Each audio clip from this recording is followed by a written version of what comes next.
The Steelers are one of the most successful franchises in NFL history. 6 Super Bowls, multiple Hall of Famers. Yeah, multiple. I mean, I guess that is true. But they're in kind of a weird limbo. Drafted Big Ben in 2004, top 10 pick, and he led them with a fantastic defense a lot of years to multiple Super Bowls as well. However, Big Ben, he is approaching his 40s, and he's already pretty much said he's going to retire once, and then that didn't end up happening, and here we are. We're kind of in a weird area where what's the next step moving forward? Well, not only are we going to decide how to replace Big Ben, we're going to see what we can do over the next 20 years in rebuilding this Pittsburgh Steelers team, which is good, but I can tell you, building a 20-year dynasty is easier said than done. So let's go ahead, go over the year one roster, and get ready for this extremely long journey. Also, since so many of you guys want me to make separate football-only content, I started a podcast with Not the Expert and Wheels, if you guys know those other YouTubers. So the link is down in the description. It's called the Couch Quarterbacks Podcast. The Twitter and the Anchor link are down in there, and that'll link to Apple and Spotify, where you guys can listen on all those different platforms depending on what you have. So Couch Quarterbacks Podcast, link is down in the description. I know a lot of you guys wanted that, so super excited to bring it to you guys. Hope you guys will check it out. Let's take a look at this team. We can see that there's pretty clearly a weak point, at least on the offense. And then defensively, it's a pretty strong unit overall, featuring some fantastic players, especially in the front seven, and then Minkah Fitzpatrick on the back end. But the offensive line, to me, is clearly the weak point in this team right now. We got Chukwuma Okorafor at left tackle, Dan Moore, Kendrick Green at center. Now, there are some young players in here. Like, Kendrick Green is a rookie this year. Drafted at Illinois, only 22 years old. Is he going to be our center long term? Not sure about that yet. We got Pat Freiermuth, another rookie in there. Kevin Dotson, I think, is pretty clearly the best player on this offensive line. No, they brought in Trey Turner. We're going to have to see how he plays. He's clearly been a really solid player in the NFL for some time, mainly with the Panthers. I think he even went to the Chargers for maybe 2 years as well. I guess we actually should just be able to look at his career stats. All right, so never mind. Only 1 year with the Chargers, by the way. Only 1 year. But yeah, we have to improve this offensive line. It is pretty weak, and we're going to have some interesting decisions regarding this receiving core. We got Juju Smith-Schuster playing on a 1-year deal. Chase Claypool, Deontay Johnson should be a really good receiving core going forward. Not sure how I feel about Eric Ebron. He's fine for now, but I think we're going to try and work Pat Freiermuth in there as our future tight end. Again, this is a 20-year rebuild, so we're going to see a lot of team change, a lot of overhaul in general. So Big Ben, clearly not going to be our guy forever. He's 39. We have to look to replace that position about as soon as possible. And then I love Najee Harris. I think he's a fantastic player. I still think the Steelers probably should have prioritized beefing up that offensive line rather than take a running back in round 1. But as for the actual player, love Najee Harris. So there are worse things they could have done, I suppose. I think Najee is a beast. And then we talked about it defensively. A lot of great young players on here. Some aging guys as well, like Tyson Alualu, who just got injured in real life. He's not getting any younger at 34. Cam Hayward's 30 plus now, right? 32. Minkah is super young. Melvin Ingram is only a rental, and he's 32. So we do have to get a lot younger, and we need better corners, I think, pretty clearly. But with Alex Highsmith taking over for Melvin Ingram long term and TJ Watt, like, we have some big-time players to build around, but it's 20 years, so a lot's going to change. There will be a lot moving around on a year-to-year basis. So it is 20 years. If you guys want to see an actual 20-year rebuild where I do every single year, check out my Giants 20-year rebuild already on the channel. It's in this rebuilding playlist that this video is in. But I'm going to be alternating years pretty much, just so we still see the development over 2 decades. But it's not going to be a 4.5 hour long video for you guys. So I think that's going to be a better way to approach this. We missed the playoffs year 1, just straight simulating. Little disappointing for sure. You know, I wanted to do something big with Big Ben for what could end up being his last year, but we had one of the worst offenses in football. Second to last. Our defense in terms of yards wasn't particularly good either. Big Ben's numbers at first glance, like in real life, don't look too bad, but, you know, it's nothing spectacular. It's a very short-passed, quick game-based offense. And I think a lot of that is due to the quality of Big Ben's arm talent this late into his career. He's 40 years old now. We need to move on at quarterback. Najee Harris was still pretty good, but this offense needs to be a whole lot better. I think I might change to Carolina playbook or something to get Najee involved in the passing game. You'd think for a big bruising back, I mean, 6'2", 230, you're like, this guy's just a powerhouse runner, but he is an extremely fantastic receiver out of the backfield. His ratings aren't particularly great. They're not bad. They're decent for a receiving back, and they're especially great for a back of his size. But I want to get Najee involved as a receiver. Superstar development for him as well. Again, I think the world of him as a player. Receiving core really didn't do too much. I mean, there were 5 receivers with over 600 yards, but nobody had more than 770. Defensively, Devin Bush had a lot of tackles, 11 for loss, 4.5 sacks. Great year. 18 tackles for loss for Stephon Tuitt. We have 13 sacks for Cam Hayward, 7.5 for Tuitt, 7 for TJ Watt, 6.5 for Aluwalu and Ingram. Not great numbers, not really a ton of interceptions. The defense, I think, has potential, but it's certainly a lackluster year. But this is good. You know what? Because we're going to get a higher pick. And if we have to move up for a quarterback, which could end up happening here in year one, depending on what the QB market in general looks like through free agency and the draft, we could be looking to move up to get a really, really good QB in the draft. Or, I don't know, we'll have to see what free agency looks like as well. 2021 season recap, Saints beat the Ravens. Kamara wins MVP and Offensive Player of the Year. Nothing really for us in there, but some interesting tidbits. Jameis Winston, Super Bowl MVP. Ain't that something? All right, who do we need to re-sign here? We should have TJ Watt's new contract in the game at this point. I think we will. Big Ben's a free agent. Yeah, he's going to go. Terrell Edmunds is kind of a weird one because he's only 25 years old.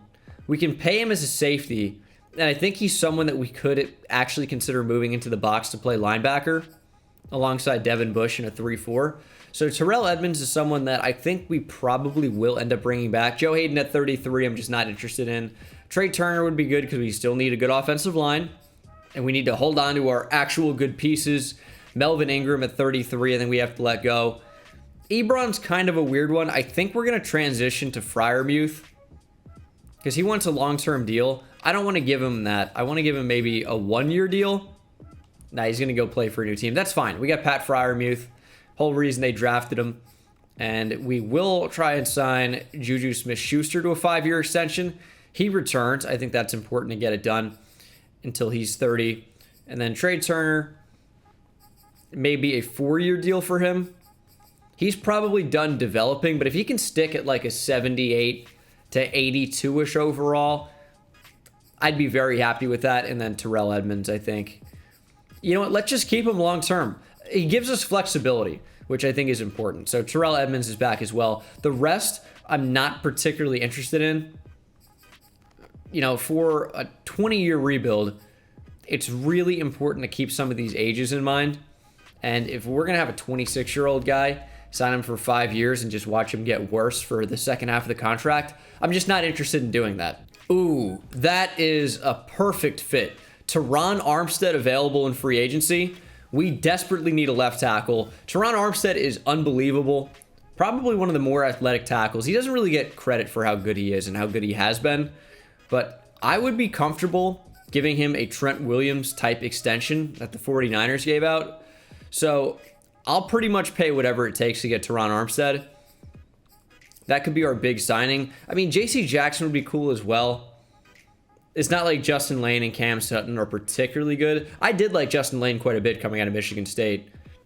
Maybe as a full-time starter, he develops into something. Michael Gallup, we don't really need, but that is tempting. We could bring back David DeCastro. Is he even on a team right now? I think he's going to end up retiring. I think injuries really kind of hindered his career. Needed ankle surgery in June. Yeah, he probably won't play in the NFL again. Is that too much to say? I don't think he will. Who knows, right? He could rehab ankle surgery and end up wanting to play more and play. But I think at 32, we'll be like 33. Maybe by the time he's ready to play again. It's just probably unlikely. let's extend this contract a little bit more just to make sure Ron Armstead wants to sign with us. This could be our franchise left tackle. It's too important. You know, I think DJ Reed could be a sneaky signing. He's only 25. He's not particularly great, but he's decent enough and he's young. So maybe a 5-year deal for him. I mean, we're in the lead by quite a lot. And if he can get star dev, I mean, even better. Obviously, it's a big if. Probably won't happen, but it could. It could. And we are still looking to replace Mike Hilton as our slot corner. Another really, really underrated player. Nick Needham is just 25 as well with star dev and limited interest. I will offer Nick Needham a contract as well. How about a 6-year deal for him? And he should sign like pretty easily, I would say. Now, I might look to upgrade Chris Boswell long term. Tyler Bass is just a better option. So maybe I'll do that. Just offer a 7-year deal for him. Just get kicker squared away. Chris Boswell is decent, don't get me wrong. And, I mean, clearly we have Presley Harvin III at punter. The unit.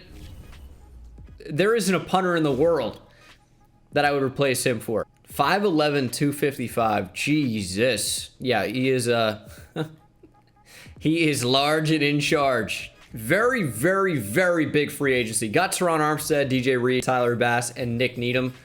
This gives me just like a nice way to cut Chris Boswell. I know that's going to annoy some people. Just don't care. He's got 1 year remaining on the contract. Maybe we just let him play it out. But we have just a better option for a longer amount of time. Pretty much what it is with Tyler Bass. So maybe we'll keep Chris Boswell for right now. But he is not going to stick around long term. Going to have to extend Minka and Stephon Tuitt. And Deontay Johnson. Devin Bush too. I mean, some big time players. Cam Sutton. Maybe we don't bring him back with the new corners we brought in. I think we probably don't. I will say, just because we signed a big time tackle and even some corners in free agency doesn't mean I'm not looking at that position in the draft. We got to do better than Mason Rudolph at quarterback, though. I would still consider tackle. Probably going to steer away from receiver. Certainly not going to draft a running back. Center and guard even I would draft as well. And then defensively, I would consider pretty much anything on the defense, really. Because, I mean, Alex Highsmith is cool starting, but Joe Schobert's not a good long-term fit. But I could move Terrell Edmonds to middle linebacker, or I could draft a safety, just period. Or I could draft a linebacker, keep Terrell Edmonds back there. Could draft a corner. Like, we have better options now, but it's still a position of need. And then nose tackle is clearly a weak point as well. I almost would consider moving to a 4-3 depending on our personnel. But for right now, we're going to stick 3-4, looking for a nose tackle. We still have some pretty clear-cut needs, I would say. Picking at number 11, the other Pennsylvania team with the number 1 overall pick, and then back-to-back Lions. There are some quarterbacks here at the top of the board, like this corner a lot, Jared Presley. Little slow. That's the one, Jared Adams, 5'11", ran 4.46, and it's the second fastest QB time. Early first-round guy, Jared Adams has to be the pick, I would say, at least from a preliminary look. Preliminary scan. Who ran the fastest 40? 4.44 from Mason Shepard. Another USC guy. Back-to-back USC guys. Just flying out here with cannons. Okay. That's interesting. A lot of running backs. The Steelers might have to take one of these guys. I don't know how they could resist. Let's simulate to number 11. See what we can take. Kevin Cook. 77 overall corner goes right in front of us. But that's good because we were not even really considering him. This was going to be quarterback all the way. There are some good other players that I like, but it's got to be Jared Adams. We got to look to take our future franchise signal caller, and it's going to be the 21-year-old out of USC. So I think there's a good chance that this is our starting quarterback for at least 80 to 90% of this rebuild. Big Ben played till he was 40 on this team. Now Jared Adams is just 21. Could be on this team for the next 20 years. He is a 77 overall, ranked number 5 in the class. Took him at 11. The normal development hurts. However, with a good year, we can get that up to star, I think, pretty easily. The fact that he's only 21 years old is big. Normal dev always sucks to see. but he's a really, really good overall. 77's pretty crazy. Good throw power, good accuracies. He got 90 speed, 90 agility, 92 change of direction. Yeah, he's a bit of a runner, huh? But he's got a decent arm as well. 88 throw in the run and break sack. Jared Adams, I think, can be our franchise guy. We go from Big Ben to Little Jared. Little Jared. That's probably what Jared Fogle called. Well, whatever. Second round now.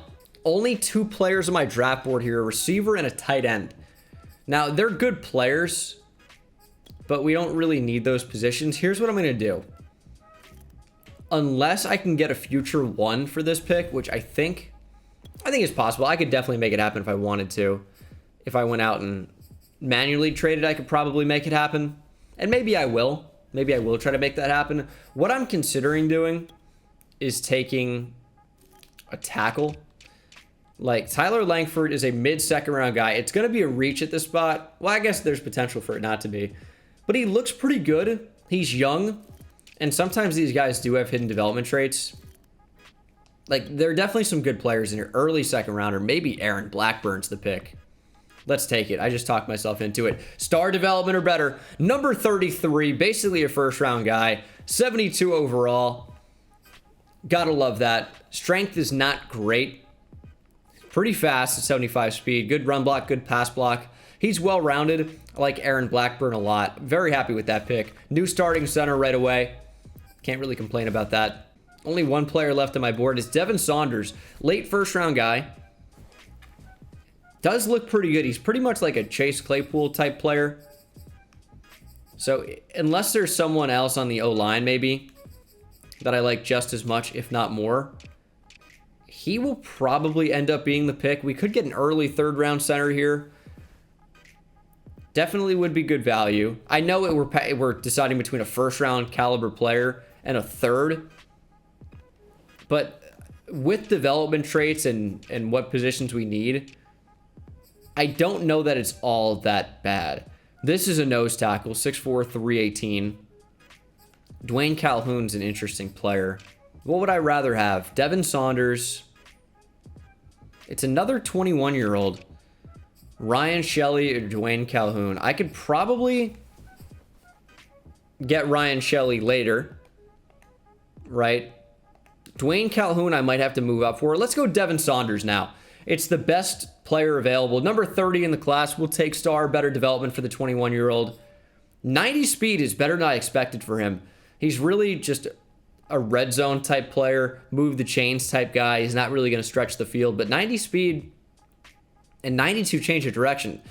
This is an interesting player, it really is. His attributes are... they really make up an interesting player. That's the only thing I can say is interesting because it's an odd kind of collection. You wouldn't expect someone with his size, like, 6'2", 230. That's Najee Harris. You wouldn't expect 92 change of direction. Can't really run routes down the field, but he does move really well. 92 agility. It's interesting. I wonder if that's the type of player that they would want you to move to running back. All right, trading Cam Sutton in a 6th to move up, getting a 3rd round pick. Sutton, I just don't think is in my long-term plans, pretty much what it comes down to. And I would rather have this 3rd round pick to take the nose tackle, just because it's a particularly weak point on our defensive line right now. So, Cam Sutton, final year of his deal. He's a decent player to let go for just a 3rd round pick, but I think Dwayne Calhoun's going to be worth it. Excellent scheme fit, nose tackle, super strong, welcome to Pittsburgh, only normal development. Kind of sucks, but he's number 50 in the class, took him at 88. He probably will start immediately. 94 strength, 76 block shedding. He's a nose tackle. We knew what we were getting. 72 power moves is better than I thought it would be. But, you're hoping, of course, for star development. Didn't get it on that occasion. And with my 4th round pick, I'm going to take the center, Ryan Shelly. Really, really strong. He is a 69 overall. Nice. Took him at number 107. He's ranked number 70. Good strength, good run block, and good run block power, but he's not going to start. I also think the cool thing about doing these 20-year rebuilds is we can see 20 years of draft classes. Jared Presley, pretty good corner. 80 overall. Hassan Barrett, the running back, went at number 25, 80 overall as well. Pretty good player. It's interesting that Adam Blackburn is a 74 overall right tackle. He's a big upgrade over who we have there currently. And then the rookie Ryan Shelly could start at center. Let's do that, actually. Actually, I'm going to try out Saints. Let's go multiple power run New Orleans. So I'm kind of in a weird spot with what do I do with Devin Saunders? Like, I kind of want to put him in the slot. Also, I do want to see what he is as a running back. He looks like a running back to me. Like, not the best running back in the world. The carrying is low.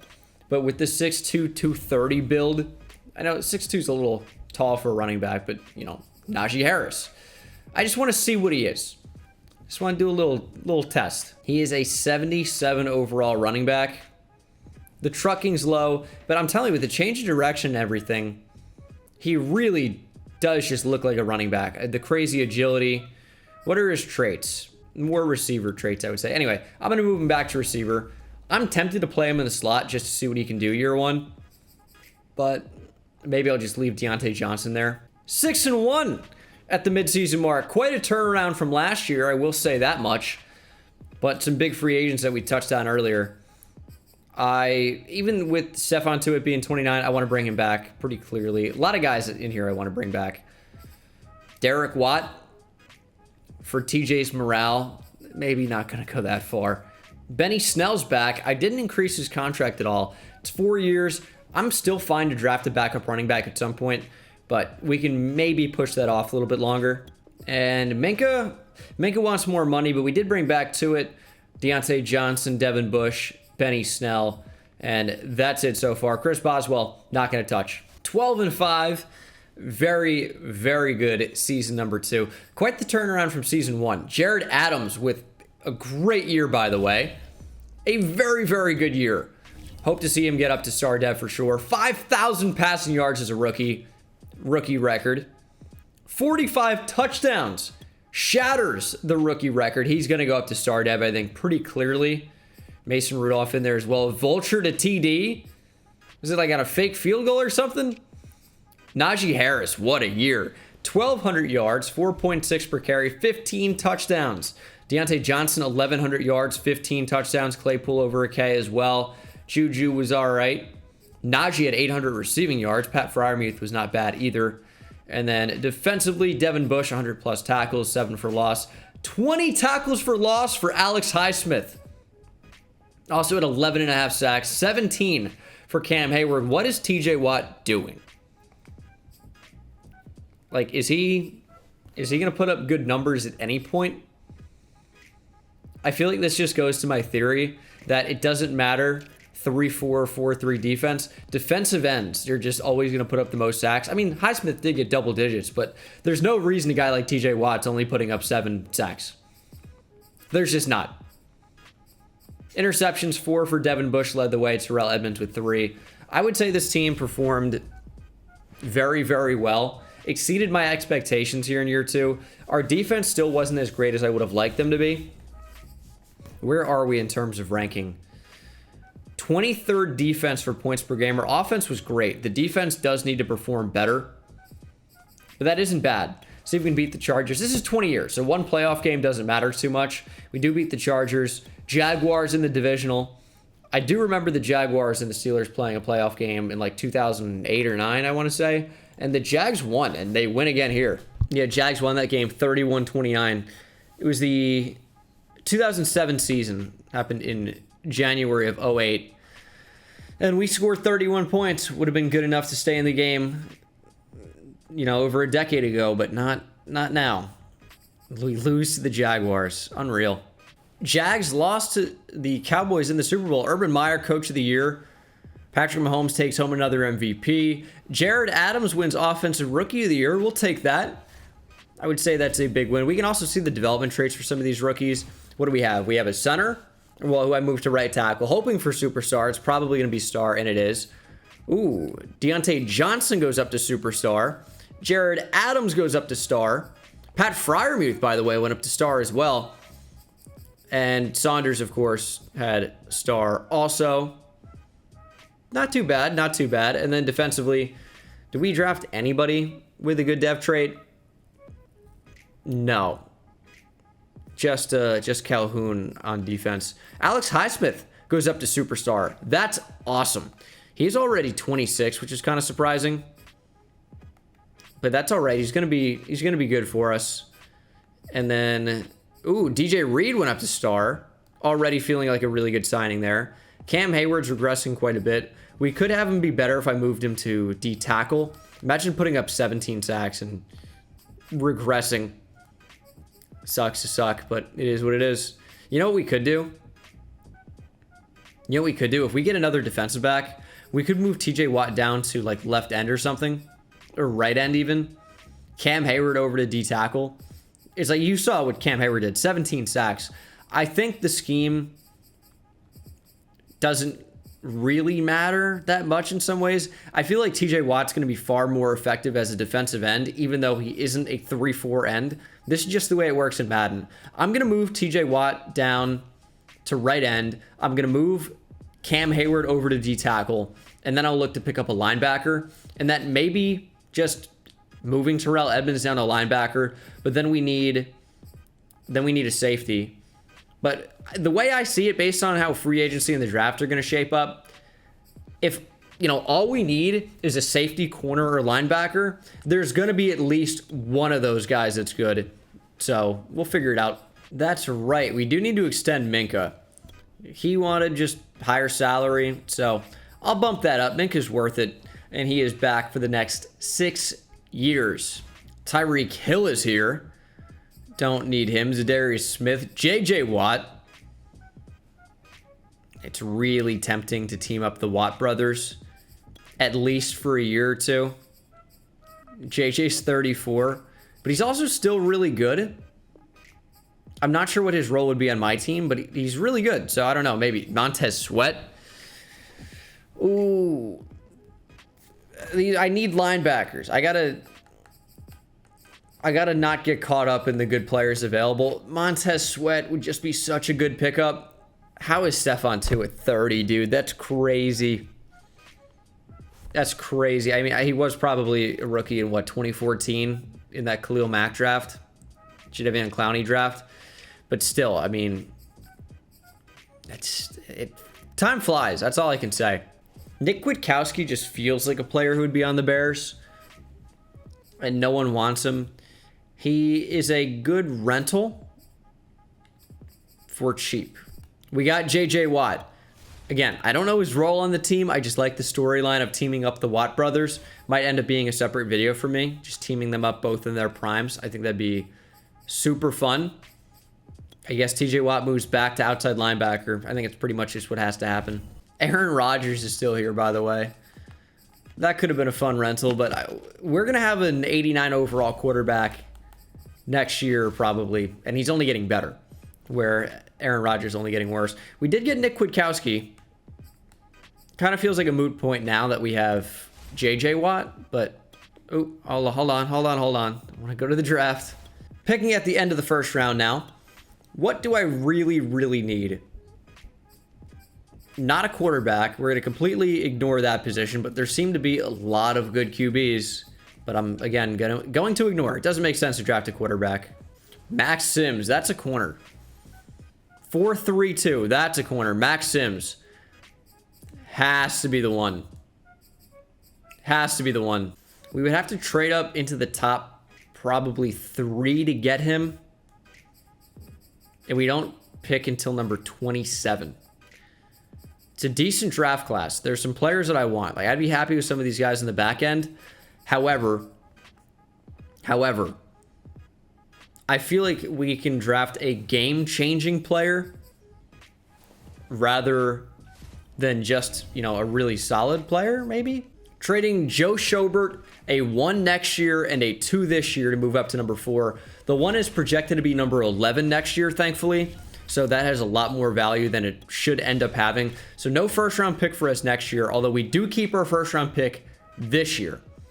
Now, I'm thinking that we could end up trading number 27 for a first-rounder next year if we want to do that. But Max Sims has to be the guy. We moved all the way up to get him. I think it's going to be very, very, very worth it. Great top skills, great athlete, great player. Max Sims, 82 overall. One of the highest overall rookies I've drafted this year. Only normal development. I mean, you're kidding me with this video. Normal development all over the place so far, but 97 speed to go along with pretty good coverage. Yeah, he's definitely really, really good. Highest overall corner on the team right now as a rookie, but he's also normal dev, which is sad. Back into the first.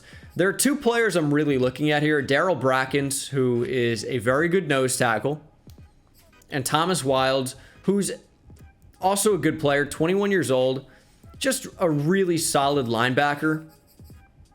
I mean, Javonte Walden we could consider as well, another early first-round guy. I'm not really consumed with early versus mid first round. Like, it's just the overall. If we can get a better development trait and a better player long-term from a mid first-round guy, I'd rather do that. Sick tight end here in the back end, by the way,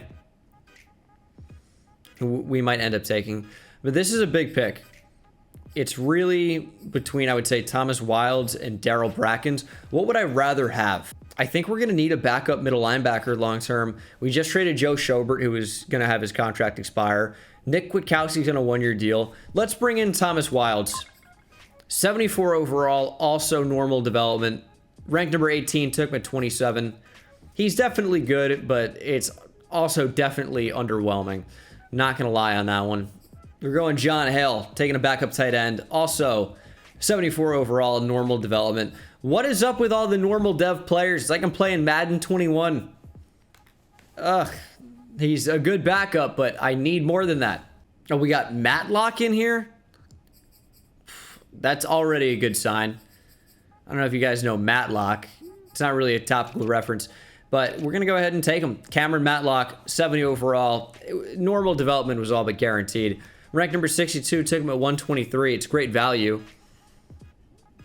It's another nose tackle, but this one's not strong, which is weird. Let the CPU take care of the rest. So we got the number 1 overall player in the class by a lot, but this corner, maybe you'd prefer to have, no, you wouldn't. The coverage is not even close, but like star better development as opposed to normal. Honestly, not really that great of a draft class. Only 2 players above 76 overall, but a bunch of 76s and 75s. I don't know. Pretty underwhelming, but there's also a sick player at the top. So how do you figure? All right, so now we actually have 3 good corners. The defense looks really good. Defense looks really good. I'm going to make sure J.J. Watt's a rush end and not Alex Highsmith for this season. And we'll keep the linebackers as they are, I suppose. Need another year or so on Wilds to develop. End of the 2023 regular season. We finish 9-8. We snuck into the playoffs, though, despite having, you know, a pretty bad record. All things considered for a successful team. Drew Lock was unreal. Is Drew Lock still on the Broncos and putting up those numbers? Like, what are we doing here? Tell me Drew Lock is not on the Broncos. Where is Drew Lock? Because that's the best offensive playbook in the game. Whatever Drew Lock just did. The Bucks. Did throw 22 interceptions, but, you know, that's a lot of passing. 411 completions, 646 attempts. They only throw the ball. I mean, I thought the Chiefs playbook in this game was pass heavy. Nope. Not really a great year from Jared Adams. I mean, it wasn't bad, but he regressed for sure. 33 TDs to 17 picks. It's not bad, but it's not, you know, amazing or anything. Najee Harris was quite good again. Similar numbers to last year. Receiving, Juju, receiver 1, 1,200 yards, 11 touchdowns. Put him in the slot. Defensively, Devin Bush. Oh, I see TJ Watt put up crazy numbers, but Devin Bush, pretty good. TJ Watt, 19 sacks. Now left outside linebacker. I don't know what any of it means. JJ, 8.5, 7 for Cam Hayward. Not too bad. 5 interceptions for Thomas Wilds. How did he even play that much? I tried to make him a backup. He says, no, I'm going to play, and I'm going to be your best defensive player. Unreal. 7 pass deflections, too. I mean, that's ridiculous. What happened to Nick Kwiatkowski? He's literally just gone. There's no way I just cut him. Did the CPU cut Nick Kwiatkowski for some reason? Where's Nick? Nick Kwiatkowski is just gone. I don't know how that happened. The odds of beating the Browns, I feel like, are fairly low, but we do. 35-28. Patriots in the divisional, who went 14-3. They go down as well. And now it's the Chiefs. This team's hot right now. Are the Chiefs hotter? Simulating to the Super Bowl. And the Steelers have made it. And it's going to be Pittsburgh, San Francisco, meeting up on the West Coast in LA. Nope, Las Vegas. Not even on the coast, but, you know, like the West. Las Vegas counts as West Coast. I don't know why I said LA. Oopsie. Did Thomas Wilds get star dev after that season? He won Defensive Rookie of the Year, did not get star dev. All right, sweet. Big year for TJ Watt. Linebacker of the year. Defensive Player of the Year. I'm going to do Power Rusher for him. Just make him a little bit more balanced. Big +2 to power moves. Ooh, a lot of big upgrades, though. Juju, up to Superstar Dev. He's playing up to a 94 overall. The big one, though, is our quarterback. Jared Adams somehow goes up to Superstar Development. And he is quickly becoming one of the better quarterbacks in the entire NFL. Don't think anyone else's development trait got changed, but good season for us overall. We snuck into the playoffs as the third best record in our division.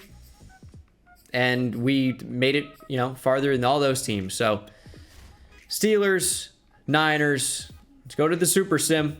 Up early now, 14-3 here, 21-3, 28-3. No Pittsburgh or no Atlanta Falcons, New England Patriots, please. It's going to be all over. It's going to be all over.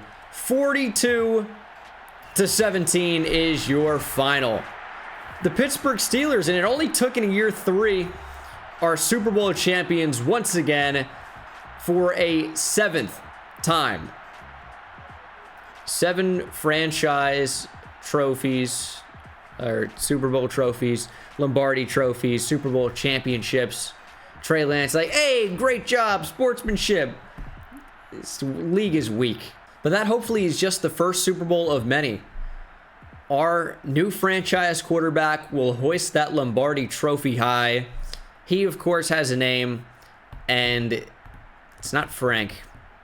He's got a name. That's all you need to know about him.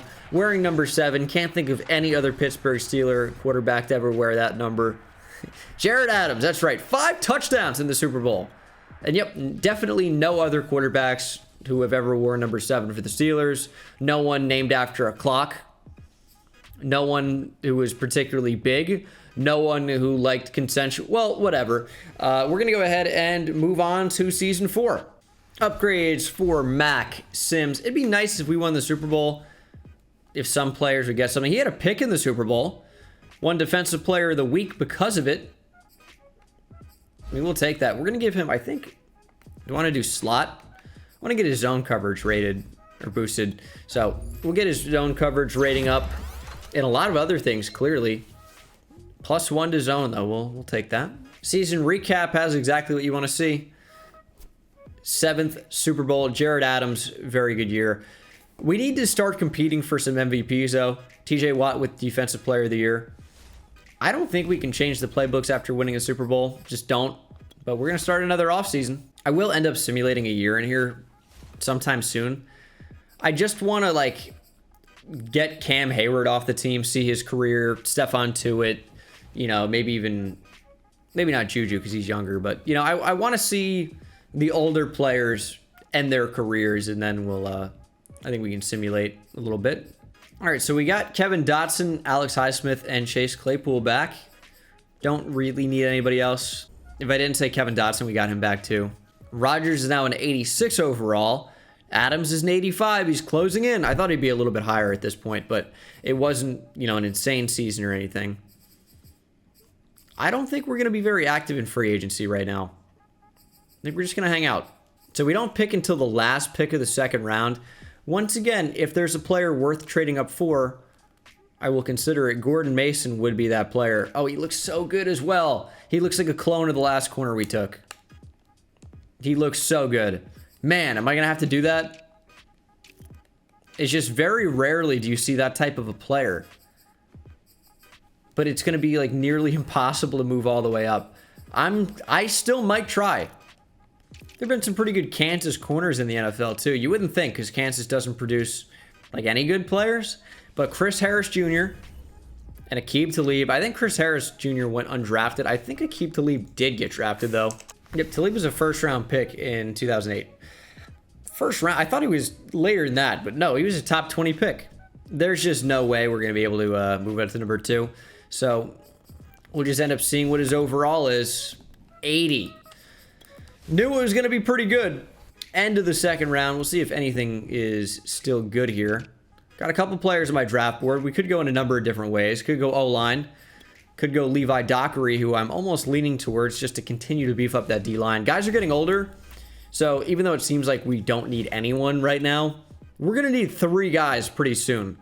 On the O-line, it's a pretty good unit overall, but I think taking D-line's a bigger need right now. Also, J.J. Watt retired, so this is a no-brainer now. Levi Dockery, 75 overall, star or better development. Ranked number 18, took him at 64. He's more of a run stopper, not really a guy that's going to get a ton of pressure on the QB, probably. But you never know. Finesse moves are decent, but he's a run stopper type. Should start immediately. We're going to take a right tackle here. Darius McMillan, late second round guy, good value for the spot. Was hoping to hit on a dev trait, but nope, normal. 70 overall, good strength, good run block. Back up. Gordon Mason was indeed the best player in the class. Also 97 speed. Figured it would be something in that range. I did like Tavares Childress as well, but I figured we wouldn't be able to trade up for him either. 78 overall, 84 finesse moves is so high. If his development trait's really good, I am going to be sad, because I really thought about moving up for him as well. Only star, I'm okay with that. Mason only a star as well, by the way. So this is the team. Not much has changed, honestly, except for the new emergence of Levi Dockery. Hoping for big things from him. He's not going to play a ton, as our rush ends are Highsmith and Watt, and our rush T tackles are Hayward and Tuitt. So Dockery will play as a rookie, just isn't going to play a ton. So we'll have to see what his numbers end up being. But I'm going to simulate to the playoffs. My dude, Levi Dockery, has superstar development. Now, his finesse and power moves have not been upgraded at all. Block shedding's gone up a lot. Can you develop any type of a pass rushing arsenal, Levi, please? Did go 11-6, made the playoffs, of course. Second in the division, and in a very competitive AFC North again. And we'll see if we can beat the Patriots in the wild card. And we don't. So, there's that. We had the second best offense. Our defense was actually quite good as well. Just wasn't our year to repeat, I guess. Like, 6th best offense, we'll take that. 7th defense in terms of yards. Jared Adams was still quite good. Najee, I'm sure, yeah. Insane numbers. 1,500 rushing yards, 5.5 per carry, 21 touchdowns, like, wild numbers. The receiving was very well balanced, although Pat Freiermuth had the most touchdowns. No one over 1,000 yards. Thomas Wilds had 124 tackles, 10 for loss, 2 picks. Cam Hayward, 19 tackles for loss, 12.5 sacks for Watt, 9 for Alex Highsmith. Picks, DJ Reed and Max Sims both had 3. Appreciate you guys watching, of course. The support on the channel has been crazy recently, really through all of Madden 22 so far, as we don't have anyone in the conversation for any of the yearly awards. Cowboys win the Super Bowl. What do I want to say? Yeah, I appreciate all the new subscriptions. You guys are awesome. Love that you guys are loving the content. And if you're going to buy tickets for anything, make sure to use code Bengal on SeatGeek, the app, and you'll get $20 off. But don't go out of your way. Just if you're going to buy tickets for anything, might as well save a little money when doing so. Ooh, Najee up to Superstar X Factor after this year. Okay, well, we have not yet extended him. But winning running back of the year and getting Superstar X Factor, I feel like is pretty large. 6-year deal, big contract extension. He's honestly not even that expensive. Cam Hayward's a little bit of an interesting one. He's 36. I'll sign him for a year if he doesn't even retire. He's going to test free agency. Well, I can't franchise tag him at $22.5 million. It just can't be done. And Presley Harvin is back as well. Freiermuth probably will just let the rest walk, which is Cam Hayward and then a bunch of guys that don't play. Cam Hayward has a lot of interest. I really don't want to let him finish his career anywhere else, so I'll amp up the money. I mean, he's certainly going to resign for that price tag. All right, there we go. New update on this. Rodgers 82, Adams 88. There we go. Took 2 years. So I thought it was going to take 1. Took 2 years. It's okay, though. So we got Cam Hayward back. Also got a fullback in Patrick Ricard. I offered Zaven Collins just to see, but he ended up declining. Not too worried about it. So we pick at number 23. What do we really need here? What am I hoping is available in the draft? Like, you know, at the very top end. Still maybe a good offensive lineman. Teron Armstead retired. How long has that been the case? Did I just notice that? I don't know. This draft class is something special. It really is. Saw a 78 overall left tackle, which you don't see. And then an 80 overall receiver in Cameron Belser out of Texas. Hook 'em horns. We suck, but you know what? We're figuring it out. However, and I put this on Twitter. If you guys don't follow me on Twitter, I pretty much am active during any sporting event. NFL, college football, I'm always tweeting. You can't get me to stop. But follow me on Twitter, twitter.com/Bengal YouTube. I put up a picture of this guy because I've never seen anything like it. Tyrone Bruce, safety out of Georgia, is ridiculous. 6'3", 21 years old, free safety out of Georgia. Ran 4.31. I can't even explain to you how fast that is for safety. His vert, first in the class. Broad jump, first in the class. Like a 35-inch like vert isn't anything crazy. It's really good. It's not anything crazy. It's just really, really good. For a 6'3" guy especially, I mean, it's pretty unreal. Amazing 3-cone. He's super agile and quick. 20-yard shuttle, same deal. And pretty strong as well. And then you go to top skills. He's got A- zone coverage. Tyrone Bruce is unbelievable. And we have a significant need at safety. Trey Washington's good too. But Tyrone Bruce is, as far as I can remember, the best safety I've ever seen. Another 80 overall. What is this draft class? It makes me kind of worried about the safety. I feel like he's not going to be that good. I've seen 2 80 overall players go. I think we're going to have to move up with the Seahawks probably. There goes Martin Williams. I think the Giants will absolutely take Tyrone Bruce. That's how this works. They just go down the list. There's no variation at all. That's why I'm so comfortable just simulating skipping pick by pick. But we're going to have to move up to number 6 to make this an absolute given. Just the best safety I've ever seen. I cannot not draft him. So we still need a left tackle. I wasn't going to trade up to number 1. Could move Darius McMillan or Aaron Blackburn over there. Still need a tackle. Man, our D-line is not where I need it to be. Cameron Hayward's going to be gone after this year for sure. Stephon Tuitt's regressing. Levi Dockery's cool. Like, obviously, he and Tuitt are going to split up. And I like TJ Watt, Devin Bush, Thomas Wilds is a fine combo. Alex Highsmith is good for now. He's 28. He just can't develop that quickly. I like our corners. Max Sims was a great pick. But I'm going to take this safety. I know we have maybe bigger needs. But you just got to take best player available sometimes. So I'm going to figure out any way I can get this pick. It's probably going to end up being a receiver who gets traded. It might have to be Deontay Johnson. I hate to do that. But when you think about it, I mean, this could be like an Odell type situation, right? When the Giants traded Odell Beckham Jr. Deontay Johnson's 29, and he isn't getting better. It's so sad because he has superstar development. But if we see progression history, he got significantly worse here. Look at that. Like, he was like an 88 overall, I want to say. maybe 89. You can see morale and TMP, is it like fatigue or whatever? I don't know what TMP would even stand for. I really don't know, but it's giving him a +4. He's really an 84 overall. He's regressed for the past 2 years. We have a younger receiver behind him that's still pretty good. I'm going to trade Deontay Johnson. He's a really good player to be giving up, but we have to look forward to the future, and we are strong at receiver. The Seahawks are not. So Deontay Johnson's going to be on the move here. It'll probably take more than just him. Yeah, so we're going to have to give up more, and I'm okay with that. That's the trade. Deontay Johnson, a 1 this year and a future 2 to move up to 6. It wasn't easy. It's a lot of value.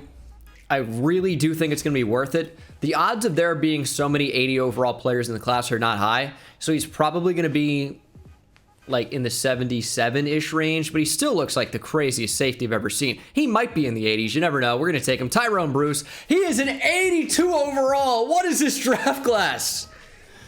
Tyrone Bruce. Hidden development. Finally. Yo, this is a crazy draft class. 82 overall. Star better development. He's only 21 years old. 95 speed. 84 zone. Hit power is not crazy good. Acceleration is. I mean, what a crazy player. This guy's just ridiculous. A 77 overall quarterback too. There are multiple 76, 77 overall corners that I saw go off the board. This is just a crazy, crazy, crazy draft class. There goes the player I was thinking about taking, Deshaun Whittington. Only 75 overall. Not too bad. But I kind of glad I didn't trade up for him. I was just testing things to see if I can make a trade happen. We're going to trade with the Browns here. Interdivisional trading. Didn't really mean to, but they had the projected 30th pick next year. I'm trading a 2, a 4, and a 5. Keeping my 3rd rounder. I didn't really think that was going to go through. Like, I'm cool that it did. We got a 1st round pick next year, or another one. But I want it to not be the Browns, so I'm going to trade that. Going to take a center here. Donnie Turner. He's not quite as good as Isaiah Davis, but he plays a better role. Center on an O-line that could use some help. He's good. Great combine, good top skills, and he has hidden development. We love to see it. Donnie Turner, 72 overall, star or better development. Good pass block, great strength. Like the pick. I don't know where he plays year 1. I think we'll find a spot for a player like that, but I'm not sure just yet. 3 80 overall players, a 78, 4 77s. I mean, it was a pretty good class. I don't know when you're going to see this many 80 overall players in the same class. Pretty rarely, but we got the best one. 82 overall, Tyrone Bruce. You just don't see that type of a combine with that type of speed at safety, let alone someone with A- zone coverage. You just don't see it. Donnie Turner's going to play some right tackle for us. We'll keep Shelly at center. And I think we're actually going to simulate a couple years here. Terrell Edmonds up to star dev. Sims up to star dev. Maybe we'll do one more year and then simulate. Where does Bruce play right away? I didn't really think that Terrell Edmonds would get star dev right away. Or right now. Bruce is a better player already. It's kind of the thing about him. What do I do with Terrell Edmonds? He's just not as good. Offense is going to look like this. We could use more receiver depth. I know I just traded away a really good receiver, but I'm not talking about, we could use a better receiver 2 or a better receiver 3. We have good ones of those. We could use a better receiver 4 just so our starting tight end isn't playing there. What do we have in free agency? Let's just bring in Devontae Parker because he's good. Can certainly afford him. We've managed our money really, really well. And you know what? Bryan Edwards is in free agency. Welcome to Pittsburgh. They want Bruce to be our slot corner? No. I'm sure he'd be good in that role. But not going to happen. They also want Bruce to be sub linebacker. They want him to play every position on the field. I wouldn't blame the CPU. He's a monster, but he's going to play some free safety. Actually, hold on. I've got a thought. Nah, I'm going to leave it as is. My thought was moving him to sub linebacker where they had him, where he's an 80 overall, and then Terrell Edmonds could play safety with Minka at the same time. But no.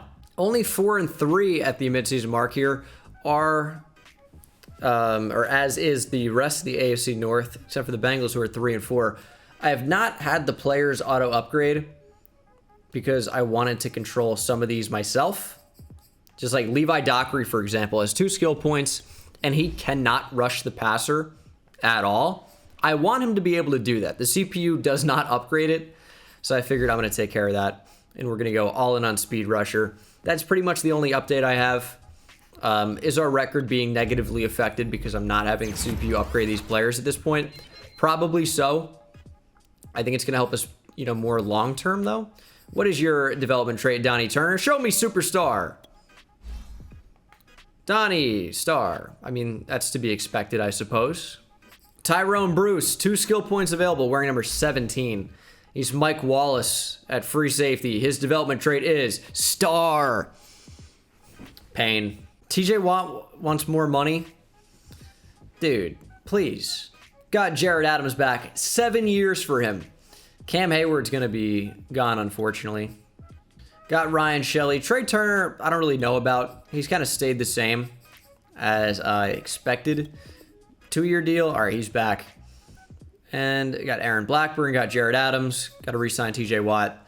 I think after this season, we'll simulate like 2 years. I think so. 8-4 in week 14. We're going to make the playoffs. Browns are struggling, so maybe having their first-round pick isn't so bad. It's uncharacteristic of them. And TJ Watt's back. I think it's 4 or 5 years. And then Devin Saunders, we want him back long term. 6 years for him, I think, makes sense. It's super cheap, and he's really, really good. So Devin Saunders is back. And then Cam Hayward actually is not expensive for still a pretty good player. So Cam Hayward is back as well. We didn't win the division. 10-7. Bengals won it at 12-5. Browns made a bit of a comeback, but 8-9 is not particularly good. We are in the playoffs, though. Wild card round against Miami. I'm going to upgrade the team and then probably move that to auto. Just one of these guys to be a little bit more well-balanced than the CPU will when they upgrade them. So Tyrone Bruce. It's still no superstar. Surprising. See if we can beat Miami here. 2025. And we don't. Well then. Didn't even check out the stats of the season. I think it was a little bit disappointing in general. 13th offense. Jared Adams took a big step back, I would say. Rushing, Najee was still quite good. And even as a receiver, led our team in receiving yards. I tried out Carolina. I'm going to be going back to Kansas City. I know I haven't used Kansas City in this particular video, but I usually use Kansas City. TJ Watt, 18 sacks. Great stuff from him. But Kansas City, you just got to use it on offense. It's pretty much what it comes down to. Tyrone Bruce, by the way, got upgraded to superstar development. Don't know why, but he did, and I'm not complaining. Chiefs beat the Saints in the Super Bowl. Christian McCaffrey took home MVP. And TJ Watt got Defensive Player of the Year. 18 sacks will do that for you. It says we have negative $5.5 million to bring guys back. Not great. But we signed a lot of free agents, so those are kind of eating into that. And the way I structured some of the contracts, they're catching up with us. So we pick at number 17, and then wherever our pick is, which is like probably 22 or something like that. It's not, a crazy pick. The Lions pick first every year. And sometimes the Raiders do, and sometimes they pick at the back end. I don't know why. The Raiders are like first pick or in the Super Bowl, and there's no in between. There are definitely some good players. This is going to be the last draft for a while, though. So let's make it count. I mean, A- zone coverage corner. Tim Bankston might be a little bit better. I don't think corner's really at the top of my list, though. They're good players. Like, I'm going to mark them down because, I would like to draft them, but maybe a guy like Chester Harbor would be better for our team. It's going to be Deacon Favors. First of all, sick name, Deacon. I don't know if you guys know Deacon Jones. Maybe this is the nickname as well. A- finesse moves is really, really good. Even B+ finesse moves is good too. Paul Bennett's definitely solid, but Deacon Favors is unreal. I would say Durante Carruthers looks really, really good as well. Glenn Nash also looks really good. This is a D-line heavy draft, which is good because we need a D-line. Just all a matter of what we end up taking. Do I have to trade up? Do we just sit and wait? You'll find out when I do. We'd have to move up to number 3 to make something happen. The first 2 players off the board are going to be corners. Just going to be. We see... Whoa. That's unusual. Durante Carruthers goes number 1. Okay, you don't usually see that. Usually it's almost always in the order. There goes first corner Tim Bankston. I guess maybe they were really, really set at corner already, because that almost never happens. Chicago at number 3. I'm moving up. I'm trying to think about this team, because I will be simulating. Probably just straight to the Super Bowl, honestly. Maybe, I don't know. We'll see. Highsmith is 29. Stephon Tuitt's 33 and getting paid a lot. Stephon Tuitt might have to get traded. It's a big-time move. We're trading Alex Highsmith. I figured I'd just rather have Stephon Tuitt. He's going to be better for the next 2 years than Alex Highsmith is. You think that, okay, Tuitt's 33, Highsmith is 29, makes more sense to keep the younger guy. The younger guy is progressing and at the same rate, and it is going to be a lower overall the entire time and at a different position, and I'm about to replace him. So I figured it was just the right move at the right time. So I'm taking his replacement right now. Deacon Favors, welcome to the team. Looks really, really good. I think Glenn Nash looks really good as well. That's my Stephon Tuitt replacement. But can I realistically move back up to number 5 to get him? Probably not. Deacon Favors is a 77 overall. He is only 21 years old, though. It's disappointing, again, to draft another normal development player in here, but he's good. That's what I can take solace in. He's a really, really good player. Is he better than Alex Highsmith right away? No, but he's 8 years younger. He's -6 overall. He's going to catch up. So I think it was the right move. I really, really want the other defensive lineman. I would just have to trade to it, and I mean, we'll see. If this is going to be my last move before simulating a little while, I'm going to have to set the franchise up for future success. Would you rather see Tuitt retire a Steeler in video game land, or would you rather in video game land set up the team for future success? They need a left end. This is happening. Stephon Tuitt, number 22 this year, and a 4th to move up to number 4. Again, we're giving up a lot. We're taking back-to-back picks here. I need it to pay off. I need this to be my big Stephon Tuitt replacement. I need it to be big. Glenn Nash, welcome to Pittsburgh. 77 overall, ranked number 4 in the class. He, however, has star better development. 84 power move, 79 speed. Really, really good player, too. Block shedding's a little low. Block shedding is certainly a little bit low, but we didn't really need his block shedding to be high. We need a power rusher on one side. We get the run stopper on the other side in, what's his name? Levi something or other. I think I can leave these two until the 5th round. They might get taken. I don't think they're make or break for our team, which means I'm deciding in between Richard Buchanan and Otis Payne for cornerback depth. I could just take both of these guys. Late 2nd round player in Tyler Orr. Maybe I'll just do that. John Dorsett, we need receiver. 72 overall, normal dev. Not really much of a medium or deep route runner. The rest looks good. And then I bet no one's available because that's how that goes. Be really sad. And it's sad. 277 overalls. Very happy about that. Missed out on the 2 corners being the best players in the class. Durante Carruthers was also a 77. Who looked good. That is like... That's a player I wish we could have had a shot at. But, you know, he went at number 1 overall. Would I have taken him? I feel like probably not. So his development trait's going to be amazing. Well, only star. Maybe we have a good chance for superstar with Glenn Nash. Hope so. I'm going to set up the team, and then I will see you guys maybe in 2 seasons. I got to remember to turn on auto stuff in the franchise settings. So the team actually is going to look pretty nice. Glenn Nash is a great scheme fit. Favors at right outside linebacker. Great scheme fit.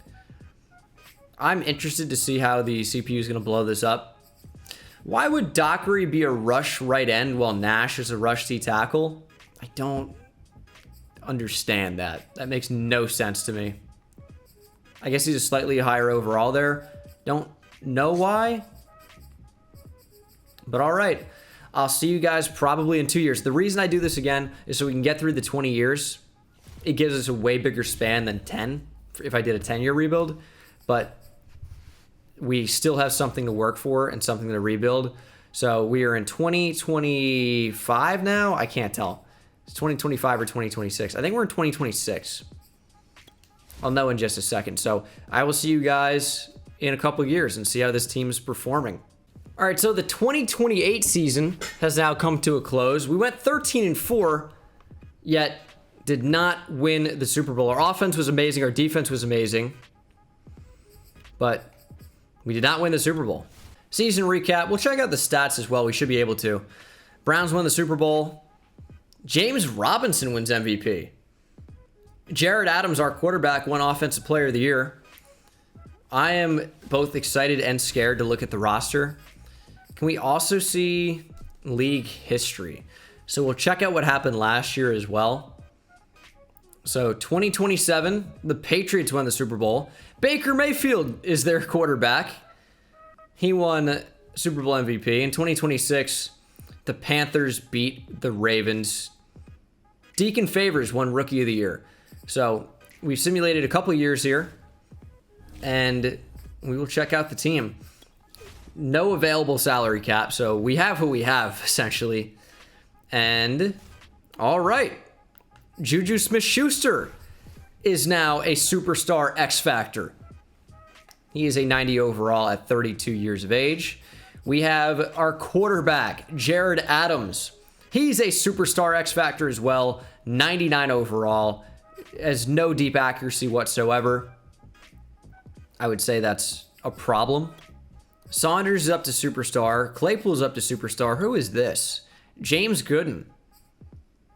80 overall running back. Does have star development. 94 change of direction's great. We do have a new right guard as well. The rest of the O-line stays the same. Robbie Burr playing up to an 80 star dev offensive lineman. Not great run blocking on him. And now for the defense. Ooh, Nash is a superstar X Factor. 96 power moves, still can't shed blocks worth anything. Now, did he have that, I wonder, or did he get upgraded to this? The sack numbers have been pretty low. So I'm going to guess he had it coming out. What else do we have on defense? Dockery is still superstar. Terrell Thomas, we signed. Good block shedding, not great at getting to the quarterback, though. And of course, you know, a lot of different changes have been made. We have Max Sims up to superstar X Factor. He's awesome, 96 overall for him. Dante Jackson has been signed. The rest of the corners aren't great. Bruce is still on the team, thankfully. Tyrone Bruce, superstar dev still. He's a 96 overall. We have Favors, who we drafted. Don't know if he had it or not, but is playing up to superstar dev, near a 90 overall. Had a 13 sack season last year, so really, really good year for him. His best season so far. Saw TJ Watt still on the team. Devin Bush is a superstar now. Minka's still playing pretty well, but is a 89 overall now. Is an 89. Not as good as he once was. Looks like we lost Chase Claypool to free agency. We didn't have any money to re-sign anybody. And then defensively, don't see any changes. I think Dante Jackson is someone I should consider cutting. He is a superstar X Factor. He's getting paid nothing. We'll keep him around. A lot of big-time free agents in here, at least for, you know, players that are top the league right now. Maybe not at this point. They're significantly lower overalls than they once were. Claypool's in there. Maybe we can try and get him back. The problem is I have no money, so that's my contract. It's 0 points. He's not going to sign. And he rejected it. Shocking. So what do we need here going into the draft? I know we're not going to have the highest pick in the world. I like our O-line. We could use a third receiver maybe. And then defensively, maybe a corner. Is corner at the top of our list? TJ Watt's getting worse. We could use an edge player potentially as well. And I'd like to at least consider a move to a 4-3 after TJ Watt retires. So getting a linebacker wouldn't be the worst either. It just depends what's available. Really like the look of Matthew Small here. Early second round guy, but he just looks really good.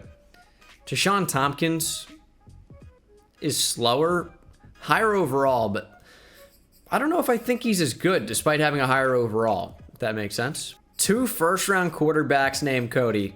Sounds about right. Back end of the first round. What can we take here? It's going to be Meyer and Malone. It's going to be receiver. I just think he's the best player available for a while. Really like the look of this player.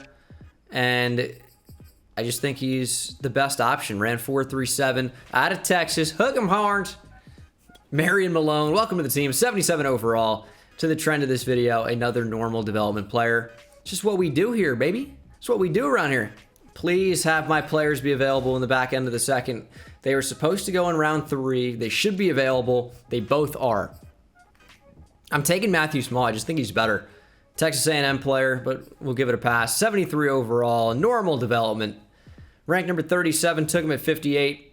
He's got 91 speed at middle linebacker, dude. That's crazy. Block shedding's a bit low. Coverage isn't too bad.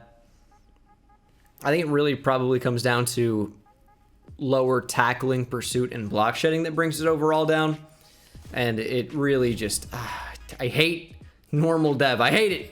Trading a 3, a 4, and a 5 to move back up to 63 with the Niners. And that's where I'm going to take, where's my pick? That's where I'm going to take the other linebacker, provided he's still available. He should be. But you never know with this game sometimes. There he is, Tashawn Tompkins. He's a 73 overall, hidden development. So maybe he was a better player. He's less athletic, same pursuit, worse tackling, block sheds maybe slightly higher, zone coverage is slightly higher. Is he really better? I don't know. Patriots got the 2 best players in the draft. Quarterback and a running back. Offense completely revamped in 1 draft. It's interesting. Kyle Alexander's also here.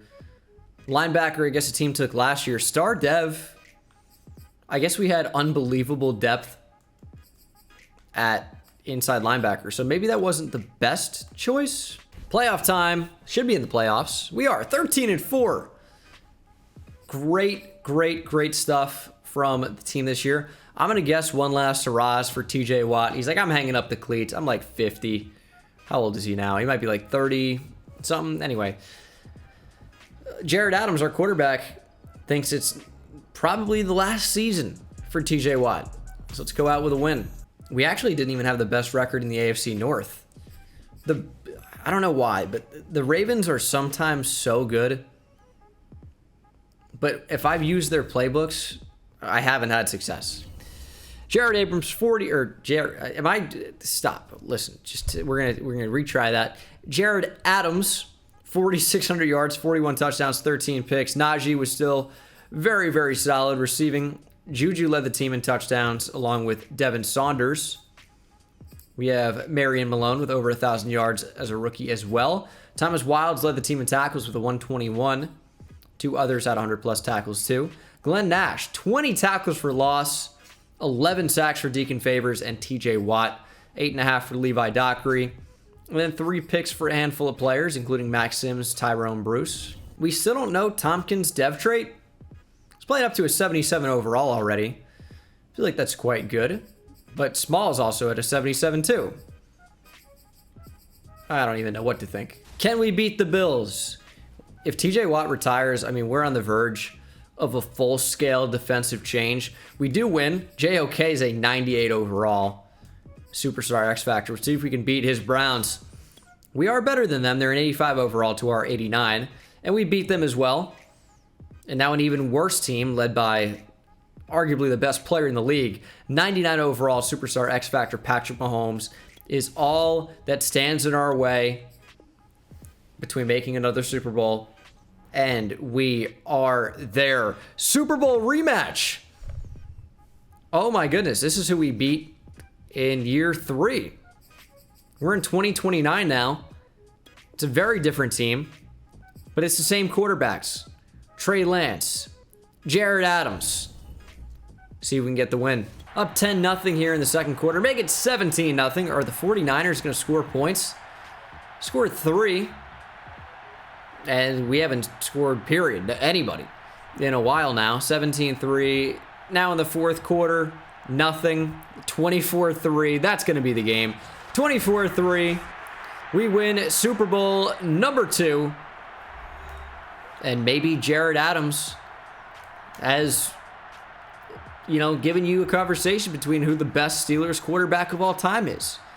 Some would say Terry Bradshaw, even though individually he was not particularly great. Played on some great teams. Did the job. Big Ben, kind of the same deal, but he was a significantly better player than Terry Bradshaw was. And now Jared Adams, who maybe has been the best of all. 2 Super Bowls now to his credit. He and Trey Lance put up nearly identical stat lines except for completion percentage. No touchdowns for either of them. Kind of weird. Marion Malone won Offensive Rookie of the Year. Nice to see that. We need to start seeing some MVPs though. TJ Watt's still sticking around. So did my quarterback just lie to motivate the guys? It's a leader right there. A lot of big free agents though. Tough decisions. I mean, Kevin Dotson's 33, Pat Freiermuth 31. Thomas Wilds, I don't think we're going to hold on to. He's an 84 overall. He's playing up to an 88 with morale. We have guys to take his place. Terrell Thomas, we're going to let him walk as well. Like, he's good. We got guys to replace him. We're going to be fine. We need to save our money a little bit. We got a kicker. Oh, that's big. Tompkins has star dev, by the way. I think that was like pretty clear, pretty expected. All right, so TJ Watt's been moved down to right end. I know it doesn't fit in a 3-4 for him to play defensive end. It works in the game, though. So yeah, I wish it wasn't that way, but it is. We're going to have Nash is going to play a rush D tackle, Favors and Watt off the edge as long as TJ Watt sticks around. And I think the biggest thing I need to do is find another corner. At some point, we're going to have to replace Minkah. But corner and even replacing TJ Watt's going to be a big thing. The offensive line's good, but it could be better. Peter Johnston at left guard honestly should be fine. He's young enough where we can get it to work. And the tight end, too, would be necessary. D'Angelo Knott, that's a good safety. Early first-round guy that we don't have to take in the first. I'm in. Matt Goodwin's good, too. I mean, this is a safeties draft class. 3 that are actually quite good. 4.2940 is not the fastest time. Who's running faster than 4.29? Someone that ran 4.25. Okay, there goes the safety I would have drafted if I had a pick up top here. 80 overall. Yeah, he's pretty good. So what do we do here at the back end of the first? We could take the receiver that ran 4.25. It's always tempting. Don't really need the D-tackle. I want D'Angelo Knott. John Benedict would be cool. I think we're going to go Niles Holcomb. We don't really need a receiver as the biggest need, but how often do you see a 4.25 guy? So I'm going full Al Davis. We're going to take him. 75 overall, star, better development. And he has 97 speed. Could be better. Probably will end up getting up to 99 at some point. I think we'll get +2 speed at some point. Last pick in the second round, we have one player on the draft board. It's Ty Ford. He'll beef up the D-line a little bit. Having the last pick in each round, it's both the best pick and the worst pick. Best pick because it means you won the Super Bowl, almost every time unless you traded that pick away.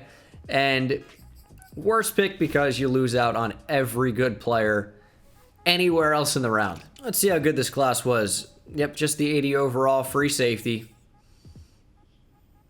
Definitely very good. The problem is we could just never get in position to take any of those guys. Like, even the other safety went at like number 25 in the first. It just was never going to happen. Zach Reddick was taken by the CPU. Star Dev, it's not going to be anything higher. Let's be real about that. 65 overall. Potential there, though. Potential. It's probably our last year at TJ Watt. We got to make it a good one. But I like the team. Niles Holcomb is going to play in the slot. Another 13-4 season. This one actually has us winning the division, though. Maybe the second time that's happened. Jared Adams, great year. Led the league in receiving yards. Nope, didn't do that. Led the league in passing yards. Why have I done that twice? John Gruden's coach of the Bears. Also led the league in passing touchdowns. Unreal year. 5K yards, 44 TDs to only 4 interceptions. Rushing. Najee averaged almost 6 yards per carry. 16 touchdowns. Niles Holcomb as a rookie. Just no one could catch him. 1450 yards. Did have star Dev. He's up to 98 speed already. 12 touchdowns. Devin Saunders was awesome. Juju really didn't do a whole lot. And then defensively, Devin Bush had 120 tackles, 6 for loss. 22 tackles for loss from Levi Dockery. Sacks, 16 for Deacon Favors. Yeah, he's getting crazy good. Glenn Nash had 12.5. I mean, you got 4 guys with double digits. You're doing something right. Great stuff from the team overall. Just really, really good numbers. He had a great offense. We had a great defense. It's time to actually see what that looks like on the field. Number 4 defense, number 1 offense. We got to beat the Jaguars. I know they beat us in maybe season 2. Kind of upset us a little bit. We get our revenge, though. 35-17. Can we beat the Ravens? Also, the fact that we had to play in the wild card, that's ridiculous. We do beat them, though. 35-21. 1 game away from the Super Bowl. Chiefs went 15-2. That's why we were in the wild card. But once again, it is Steelers-Niners in the Super Bowl. We beat them twice. We beat them twice. And they're back for a 3rd time. Imagine how boring it would be if it was just the same Super Bowl matchup like 3 times in 10 years. I guess maybe that's not too bad. Back-to-back, I don't think anyone really wants to see back-to-back matchups in the Super Bowl. I guess it's like kind of a fun storyline. I don't know how I feel about it. I'm conflicted, okay?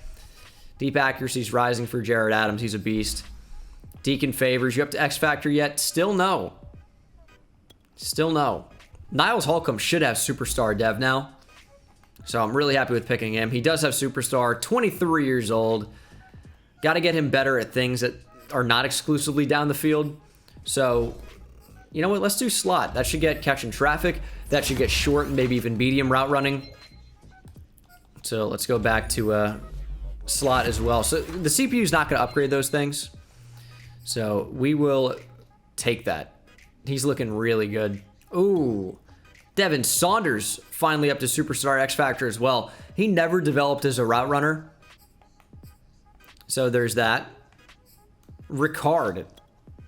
Quentin Ricard is a tight end that we have. First time really mentioning him. But he's got star dev now. And then defensively, I don't notice. Oh, I do actually notice a change. Levi Dockery up to Superstar X Factor. Yeah, you got to watch out for this team. We got +2 overall on them. Doesn't mean we're going to win, but we have beat them twice. Got to think at some point the 49ers are going to get the better of us.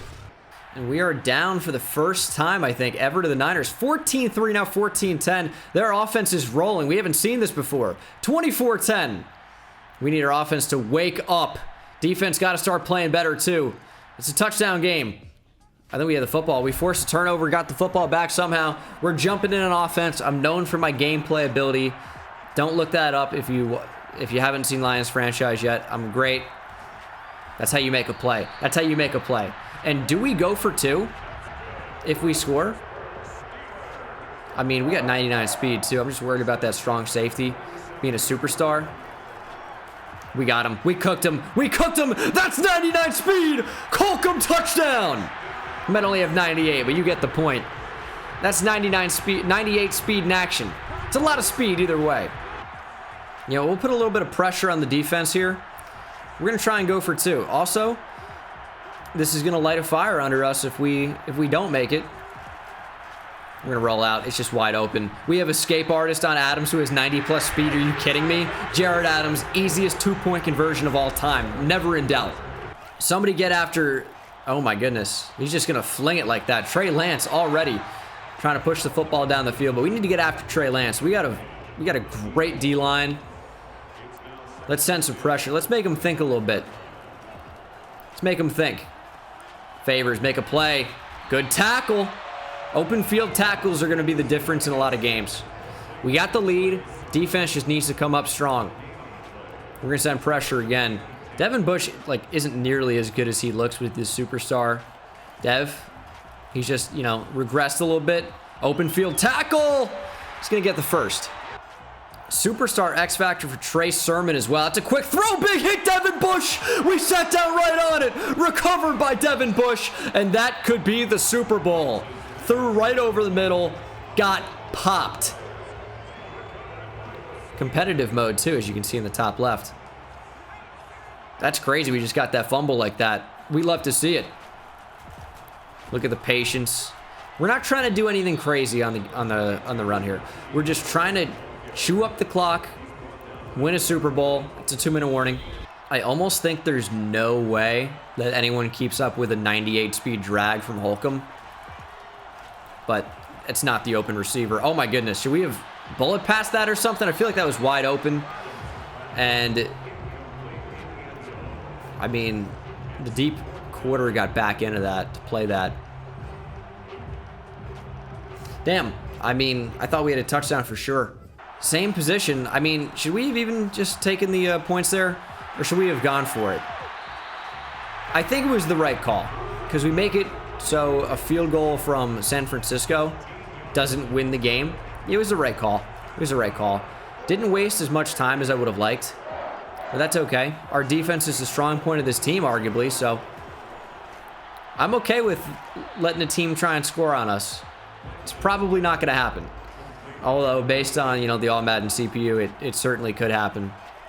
We've seen it enough times. Oh, that's got to be intercepted! Trey Lance threw it right to somebody, and he didn't make the play. 4th and 4, game on the line. And I lost the running back, Trey Sermon. I lost him. Covering him that time. Lance goes that. Where's the football? How is he getting the throwaway off? And down goes Lance. Timeout, San Francisco. We sent heat, and it got there. 3rd and 19. Football game essentially on the line here. It's 4-down territory, obviously, but I don't know if they're converting 19 yards on 4th down, so they're going to need to pick up a chunk yardage play here. Not going to happen. And this is the game, 4th and 19. A stop wins the Super Bowl. We're going to man up. We're going to make a play. They're going over the top on the guy manned up. And that's a user pick with Minkah Fitzpatrick. Right place, right time. And Minkah Fitzpatrick goes down. Super Bowl 1 and over. The Pittsburgh Steelers have defeated the San Francisco 49ers thrice. Didn't think I would bring out a thrice in this video, but here we are. 3 times. Wish I could call it a three-peat, but it's just 2 in a row. 3 in a row over the Niners. Our 3 Super Bowl wins have come via the San Francisco 49ers losing. And that is up to 9 Super Bowls as a franchise. Unbelievable. So that is the first decade in the books. Jared Adams won NFL MVP. Niles Holcomb won Offensive Rookie of the Year. Devin Bush, Super Bowl MVP.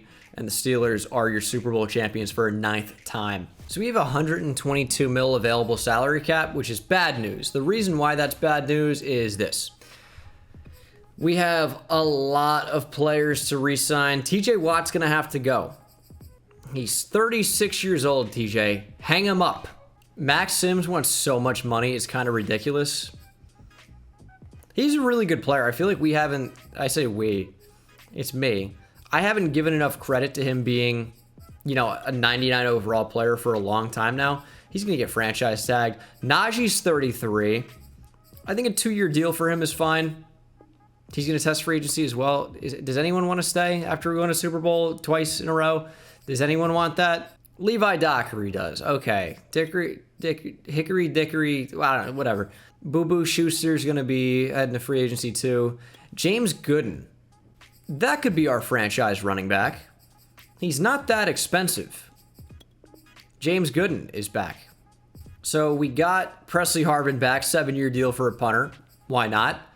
Quentin Ricard, we can do better. Robbie Bird, James Gooden back. We have to let these guys test free agency and just look to better our team in other ways. Got Donnie Turner back. Got Levi Dockery back.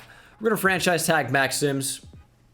He's expensive, but it was what we were going to pay him anyway. So We'll bring him back for this year.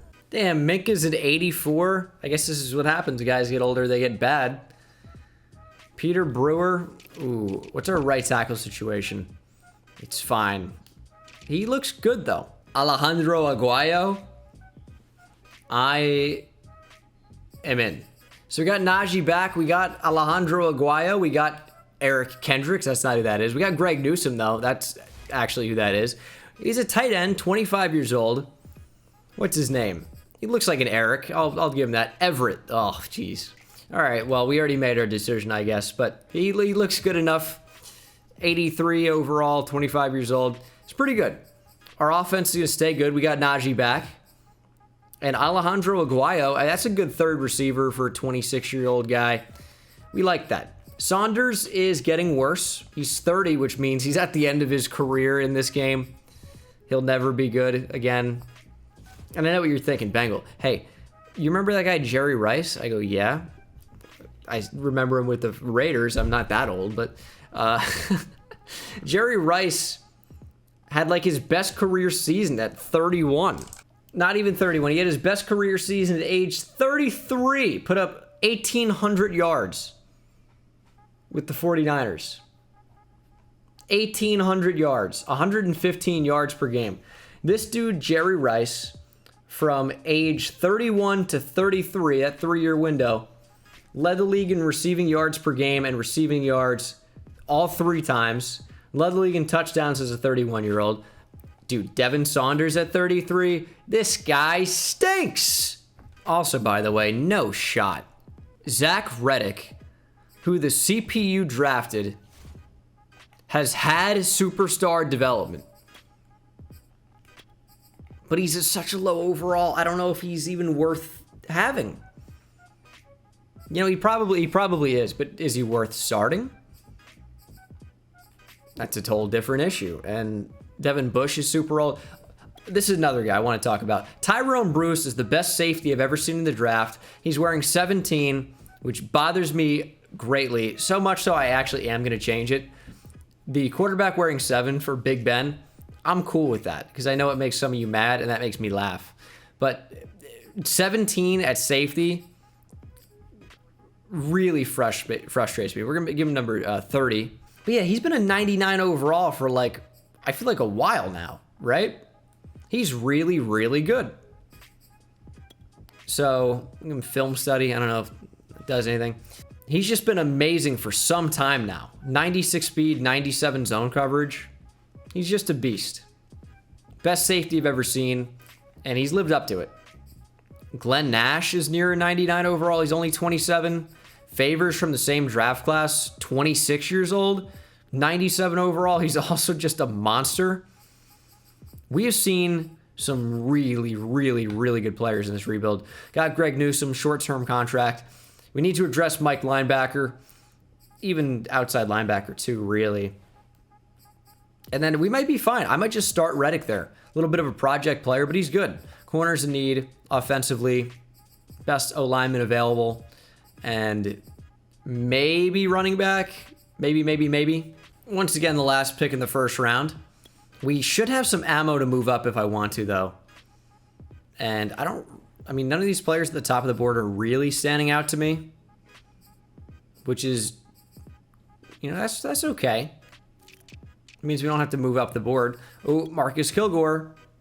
Pretty good value for the 4th round. John Downey looks sick, too. Mid-first round guy, ran 4.44. Need to figure out a way to get him. Late first round guy, Lindsey Powers. Skip the combines. Hey, Roger Goodell. Up yours. Check the merch link in the description for no combine. Skipping the combine stuff. I think the design's cool. I probably prefer the Vanilla Vic stuff and even the versatile weapon, but no combine's a fun option. I don't know if we're going to have a shot at John Downey. I don't think so.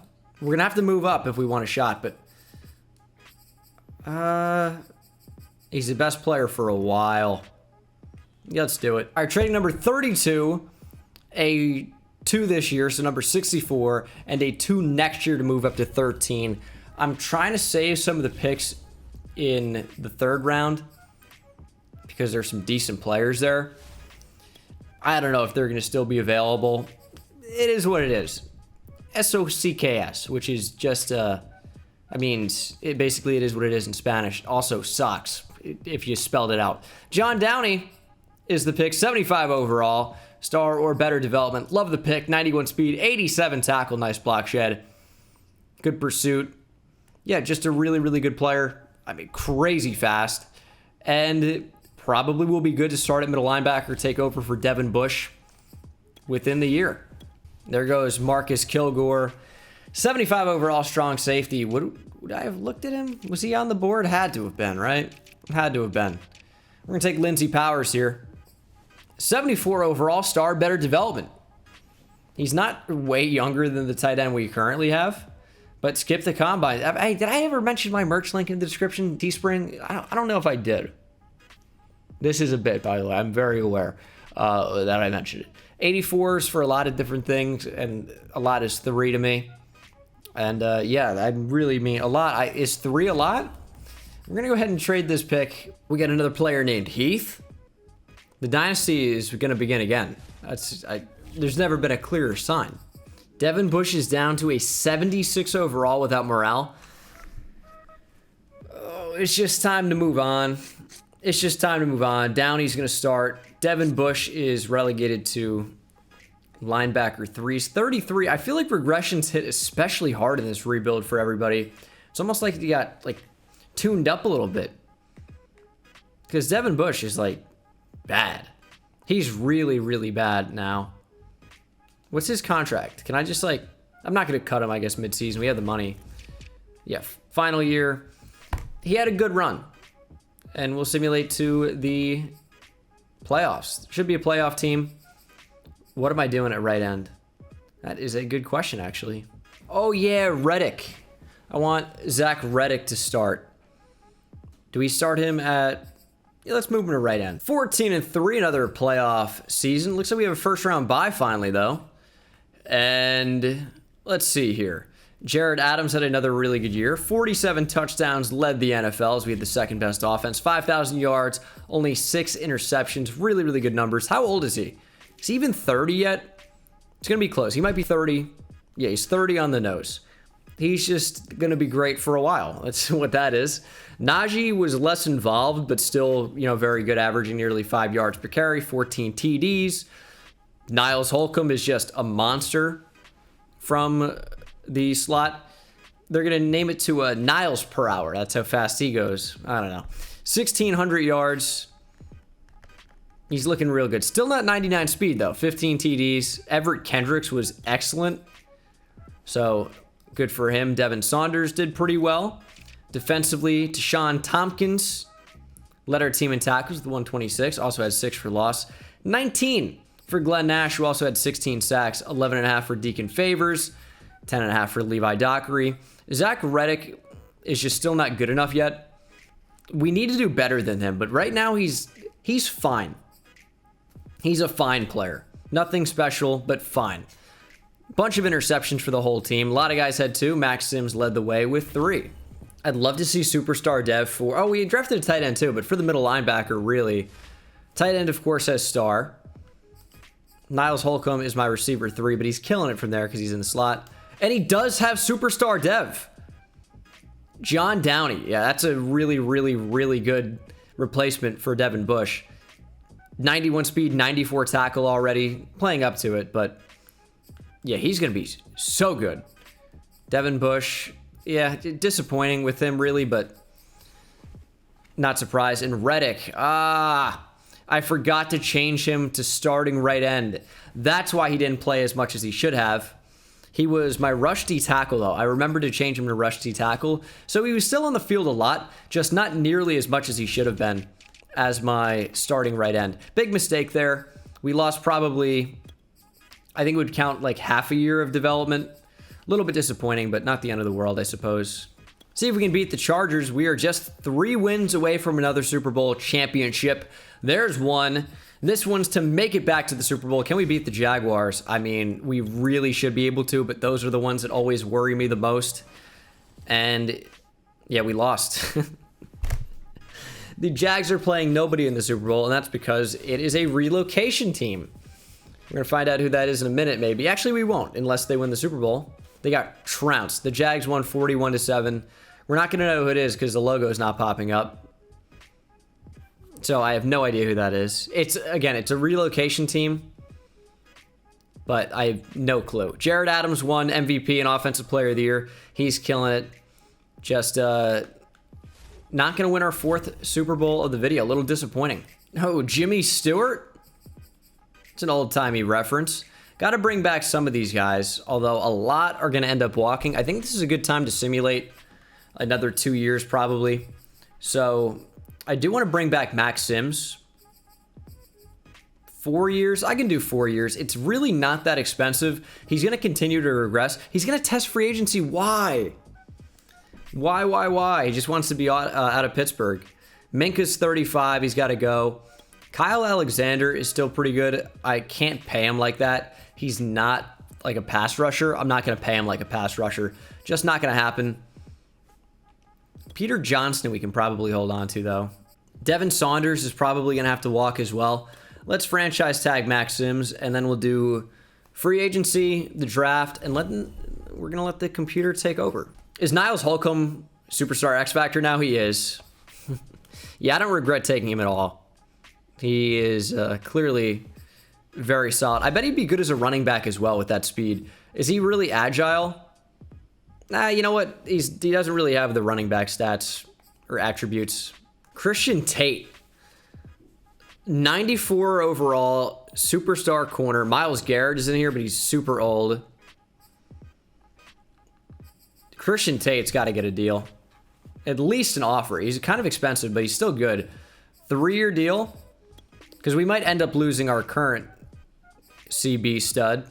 That's our Minka replacement. Terrence Davis, 26 years old. Yeah, I'm cool with a 5-year deal. He's Minka's overall now. Maybe even a little bit higher than Minka is. But he's way younger. Probably 10 years younger. Najee's 34 now. Maybe we'll do one more season and then simulate. Greg Candidate. He looks okay. I feel like we don't really need to stress out over a 3rd receiver. Probably better just save the money. It's tough to see Minka like this, man, but it is, unfortunately for him, time to move on. All right, we got Davis and Tate. So our secondary gets a really big boost there. The only thing I'm worried about is if Tyrone Bruce doesn't get re-signed by the CPU. I think he did lose 1 speed. Are you joking me, game? Did he regress? I swear he had 97 speed at some point. He had 97 something. Had to have. Picking at the back end of the 1st round. What are we looking at here? Would it be good if I pulled up the draft board and I can find out? Ooh, Trayvon McDonald. That's the one. It's one right there. Yo, look at this quarterback, by the way. Bryce Overton. Out of Ole Miss. 4.42 speed. A+ throw power.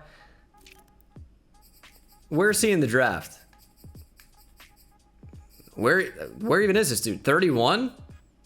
How do I get higher picks? Also, just found out I don't have a center. So, that's just going to be bad for me right now. That's kind of it. Trading a 4 and 2 3s to get number 35. That's going to help me move up in the draft to number 3. I'm going to make something work with the Seahawks. I feel like this player is just too good to pass up on. And I also want the quarterback. So I'm in a bit of a weird spot on that. It's like, why do you need a quarterback? You have one. But not only is it a sick-looking player, it also is trade bait. It's maybe a future franchise guy. I want options. So I'm gonna set it up. Okay, trading my big tight end, Everett Kendricks. He's 85 overall, but he's also like 28. I have a good backup that we just drafted. I'm trading a 1st-round pick next year. I'm trading number 35 this year. We're moving up to 3. It's a big-time move, but it fills a big-time need on the team. If you go ahead and check out our lineup, which I'll show you. You check out the defensive side of the ball. We have a very, very big need at just edge rusher in general. Now, we can move some of these guys around, but we cannot have Matthew Small starting. I don't really want Reddick starting. So if we're going to run our 3-4 defense, we need a big-time actual edge rusher playing left outside linebacker. So that's exactly what I'm going to do here. We're going to take a big-time edge rusher, and that's Trayvon McDonald. He's 6'3", 269, extremely athletic, great top skills. I think he's going to be phenomenal. Might slide in at right end. We could move to a more 4-3 look. He gives us options, and he is the number 1 player in the class. Had to move up. Star, better development, 79 overall. He's got 85 speed, 85 strength. Block shedding's not quite there. Finesse moves is pretty good. Acceleration's crazy. He's just amazing. Had to take him. Trading number 30, a 3 next year, and a 5 this year to move up to 22. That's where I'm going to take the quarterback. I want to set this team up a little bit before I simulate, so I figure moving up 8 spots to grab the QB is absolutely the right decision. I know it's kind of weird because we don't necessarily need a quarterback, but again, sometimes you just see a player who's too good to pass up on. There's not really a great center I'm interested in. It's kind of the way that is. I think with my 4th round pick, I could target Daniel Bush or Gregory Harrison. Those are options. Daniel Bush is probably the better of the two. Certainly the better of the two. So hopefully he's still available. Could always move up if we need to. But we're going to take this quarterback, Bryce Overton. He's just too good not to. Early first-round guy. Jeff Freeman's here in the 3rd. It's like, oh, if you need a quarterback, why not just take him to be a backup? I think Bryce Overton is just far and away the best player at his position in the class. So we're going to take him. And he is a 76 overall. Obviously has normal development. That was the clearest thing in the world. But decent accuracy in general. Good arm, 91 throw power, and has 91 speed, 94 change of direction. He is an awesome backup to have. You really hoped for better than normal dev. That's kind of all I can say about that. Trading the rest of my draft to move up 24 spots. It's a 4, it's a 6, and a 7. It's not really a lot. But we're trading all that to move up to a higher pick in the 4th round. And I'm going to take the center. It's just, am I taking the center or am I taking the left guard? I think I'm taking a center. Yep, Daniel Bush, welcome to the team, new starting center. And he's got hidden development. Number 65 in the draft, took him at 102. Star, better development, 70 overall. He's not amazing. He's got great run block. He's really well balanced, but that hidden development's going to help him out a lot. I think last time the Steelers took a Bush in the draft, a D Bush, it worked out pretty well, so maybe this guy is going to be great for us also. Man, it was a D-line heavy draft, front 7 even, defense. The first, what is this, 7 or 8 players in the draft were defensive players in terms of rating. Pretty crazy. So remember, we have 9 Super Bowls right now. When we simulate and come back, hopefully it's more than that. But, I mean, we'll check the league. We'll check the league and see what happens. But this is the team. The defense really looks awesome. I mean, we have 299 overalls. A couple guys who are close, but might never get there. McDonald and Favors will be our rush ends. I'm going to have Nash as a rush D tackle. It's just such a mismatch there. 99 power moves, exploding off the ball. We love to see that. But maybe the only thing I'll change now is slot receiver. Yeah, let's do that. You know what? I'm going to leave Marion Malone in the slot. If he can get up to star dev, he actually has value. Aguayo is just kind of there. So I guess I'll see you guys in a little bit. Got to remember to turn on the auto settings. So playoff time, we went 10-7. It's 2035 now. So just a couple of seasons later, we'll see the league history. Jared Adams still killing it, but is he with our team? Yep, he won MVP in 2034. Falcons beat the Bengals in the Super Bowl. Deacon Favors won Defensive Player of the Year. Love to see that. Jared Adams, Offensive Player of the Year. That's 1966. That's not what I want. It's actually pretty cool how they have that, though. The MVP of each year. I guess I never scrolled back here. John Brody with the Niners. Look at all the old school QBs in here. Larry Brown, I don't know who that is. Burt Jones, know that name. Although it's not spectacular. And look at that. It's pretty neat. Never noticed that before. We gotta get back to the 2030s. So let me get back in here. 2033. The Niners made it back to the Super Bowl, this time lost to the Chiefs. Tyler McLean won Offensive Rookie of the Year. We drafted a rookie receiver, I guess. And then 2032, the Browns beat the Eagles. It's kind of a weird matchup. Trayvon McDonald won Defensive Rookie of the Year. All right. So we did miss those 3 seasons, but we are into 2035 now. And we won the division, right?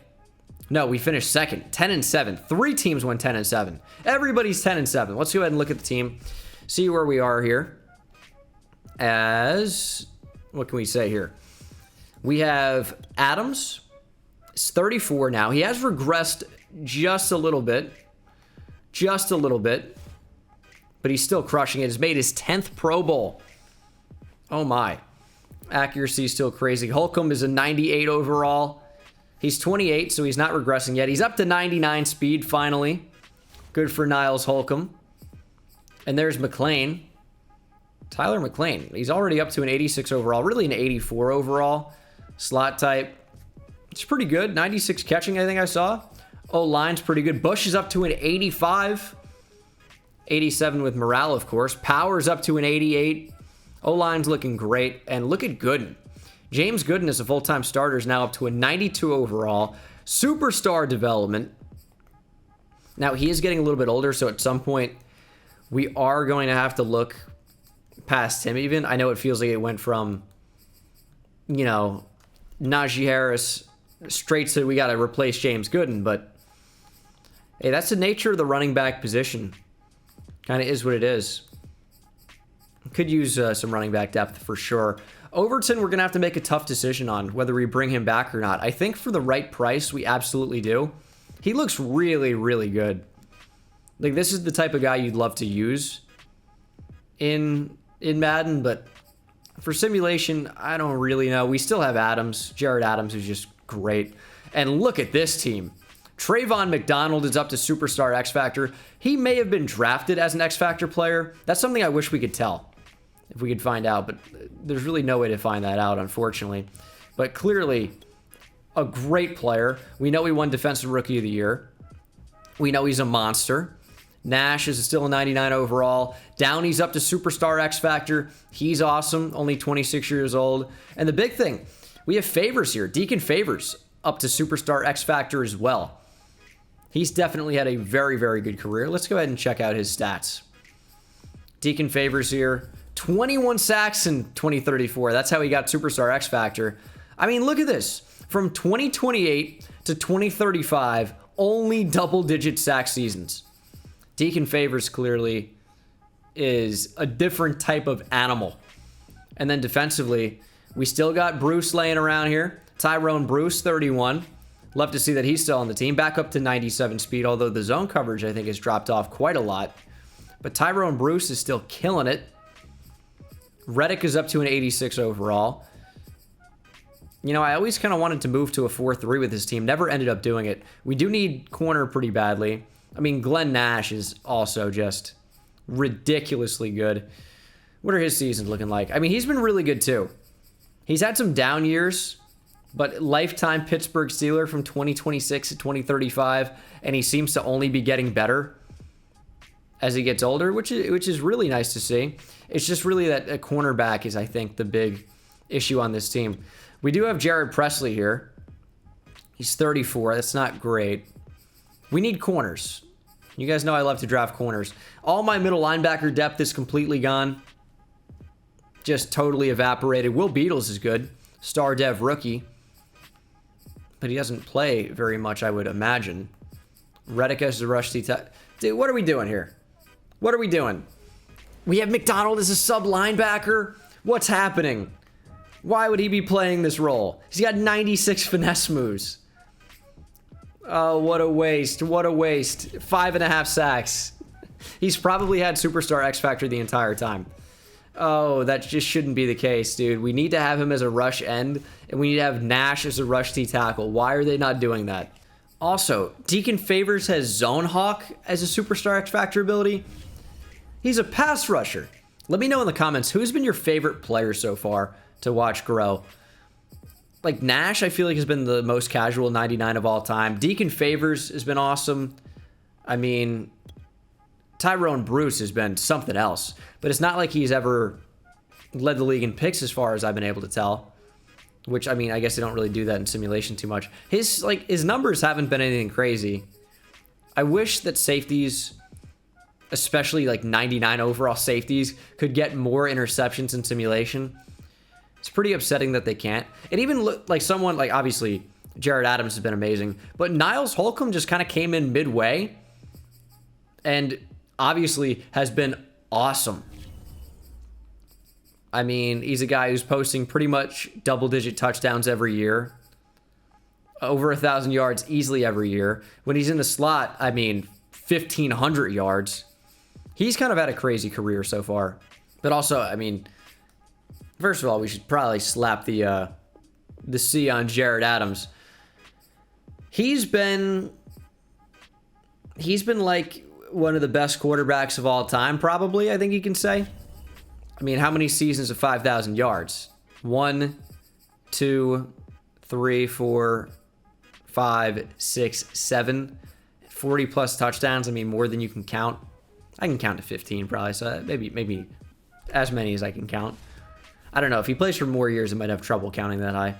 But he's obviously been very, very good. I mean, led the league in passing yards with 5,200. Record by, well, I guess actually, no, Peyton Manning had 5,400 maybe? Yeah, 5,477 for Peyton Manning. And with the 17-game season, it's kind of weird. The Express, did the Bucks move somewhere? It became the Express. Yeah, Tom Brady is going to be most remembered as a member of the Express. Deshaun Watson with the Lions. Look at Jared Adams, though. He's a year or two away from being third or fourth all-time on this list. Probably fourth. Passing touchdowns, he's already inside the top 4. He's a year away from being number 3. Najee, 173 touchdowns. Receiving yards, Juju Smith-Schuster went to the Packers in his second all-time in receiving yards. Obviously had quite a few of those with us. Receiving touchdowns, we have Juju Smith-Schuster. Jamar Chase is in there. Tyreek Hill with the Rams. Catches, whatever. Sacks, though. Brian Burns, second all-time. Myles Garrett takes home the number 1 spot, though. Any Steelers in here? How are we not at least in the conversation yet for top 10 all-time? That's crazy. But no one gets interceptions. Like, you notice that no one in simulation is even in the top 10 all-time? Like, all of these guys have been like this for years and years and years. Who's the most recent retiree? Charles Woodson? He probably retired just after Ed Reed. But they would have been really close. Ed Reed, I know, stuck around for a little while. With like he was on the Texans and Jets. But Charles Woodson went back to the Raiders. It was 2013 for Ed Reed. I feel like Charles Woodson was still playing in 2015. Charles Woodson, last season was 2015. So, yeah. But nobody gets interceptions in simulation. Kind of stinks. We'll see if we can beat the Jags. The Jags are still not even close to as good as we are. And they beat us again. The Jags are the Steelers' kryptonite. How is that possible? It's off-season time. 2035 season recap. The Jags won the Super Bowl. The Jags are just next level. They're next level. Jared Adams won another MVP, though. And another Offensive Player of the Year. Jags defense might be the move. Although, I mean, what are the odds Urban Meyer is still the coach of the Jaguars? I think super small. We can check. It's Cliff Kingsbury now. I'm not running Arizona. There's no shot.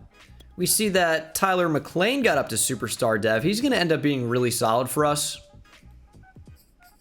Aguayo's done. Yeah, get him out of here, dude. 82 overall. I'm done with him. Whoa, Tyrone Bruce is down to a 90. I feel like that came out of nowhere. Minus 21. Zone coverage took a minus 9 hit. He's down to 82 zone like that. Dude, these players are regressing overnight. They become like borderline unusable. Like if he goes from one of the best safeties in the league right there to like not very quickly, I'm worried about this team. Oh, I got to turn off auto. All right, so the CPU is going to handle re-signings. This is probably going to go really, really poorly. Although they kept the team together for, 3 years or so. But our overall definitely just took a huge dip as a team. So what does that mean for us right now? It seems like we're keeping the main core of the team. That's good. Our offense remains, as far as I can tell, unchanged. And then defensively, we lost a corner. who is getting old anyway. Maybe he even just retired. So we're actually totally fine. We need corners pretty badly. I'm sticking in the 3-4. Our defense has been fine. I still want to move to a 4-3. We just don't have the linebacker depth like we did when it was like a real possibility. So we're going to stick in the defense we've been sitting in and try and get some good deals. I think Quincy Bowles on maybe a 2-year deal for cheap is going to be our best case scenario. And that's absolutely worst case Ontario.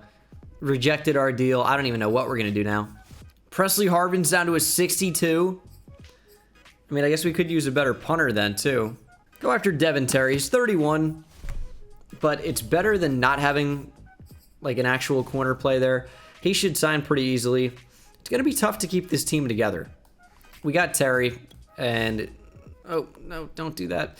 We need a corner in the draft. We need linebacker, D-tackle, but corner, I think, is the big one. And there's the one, J.D. Weston. Looks really, really good.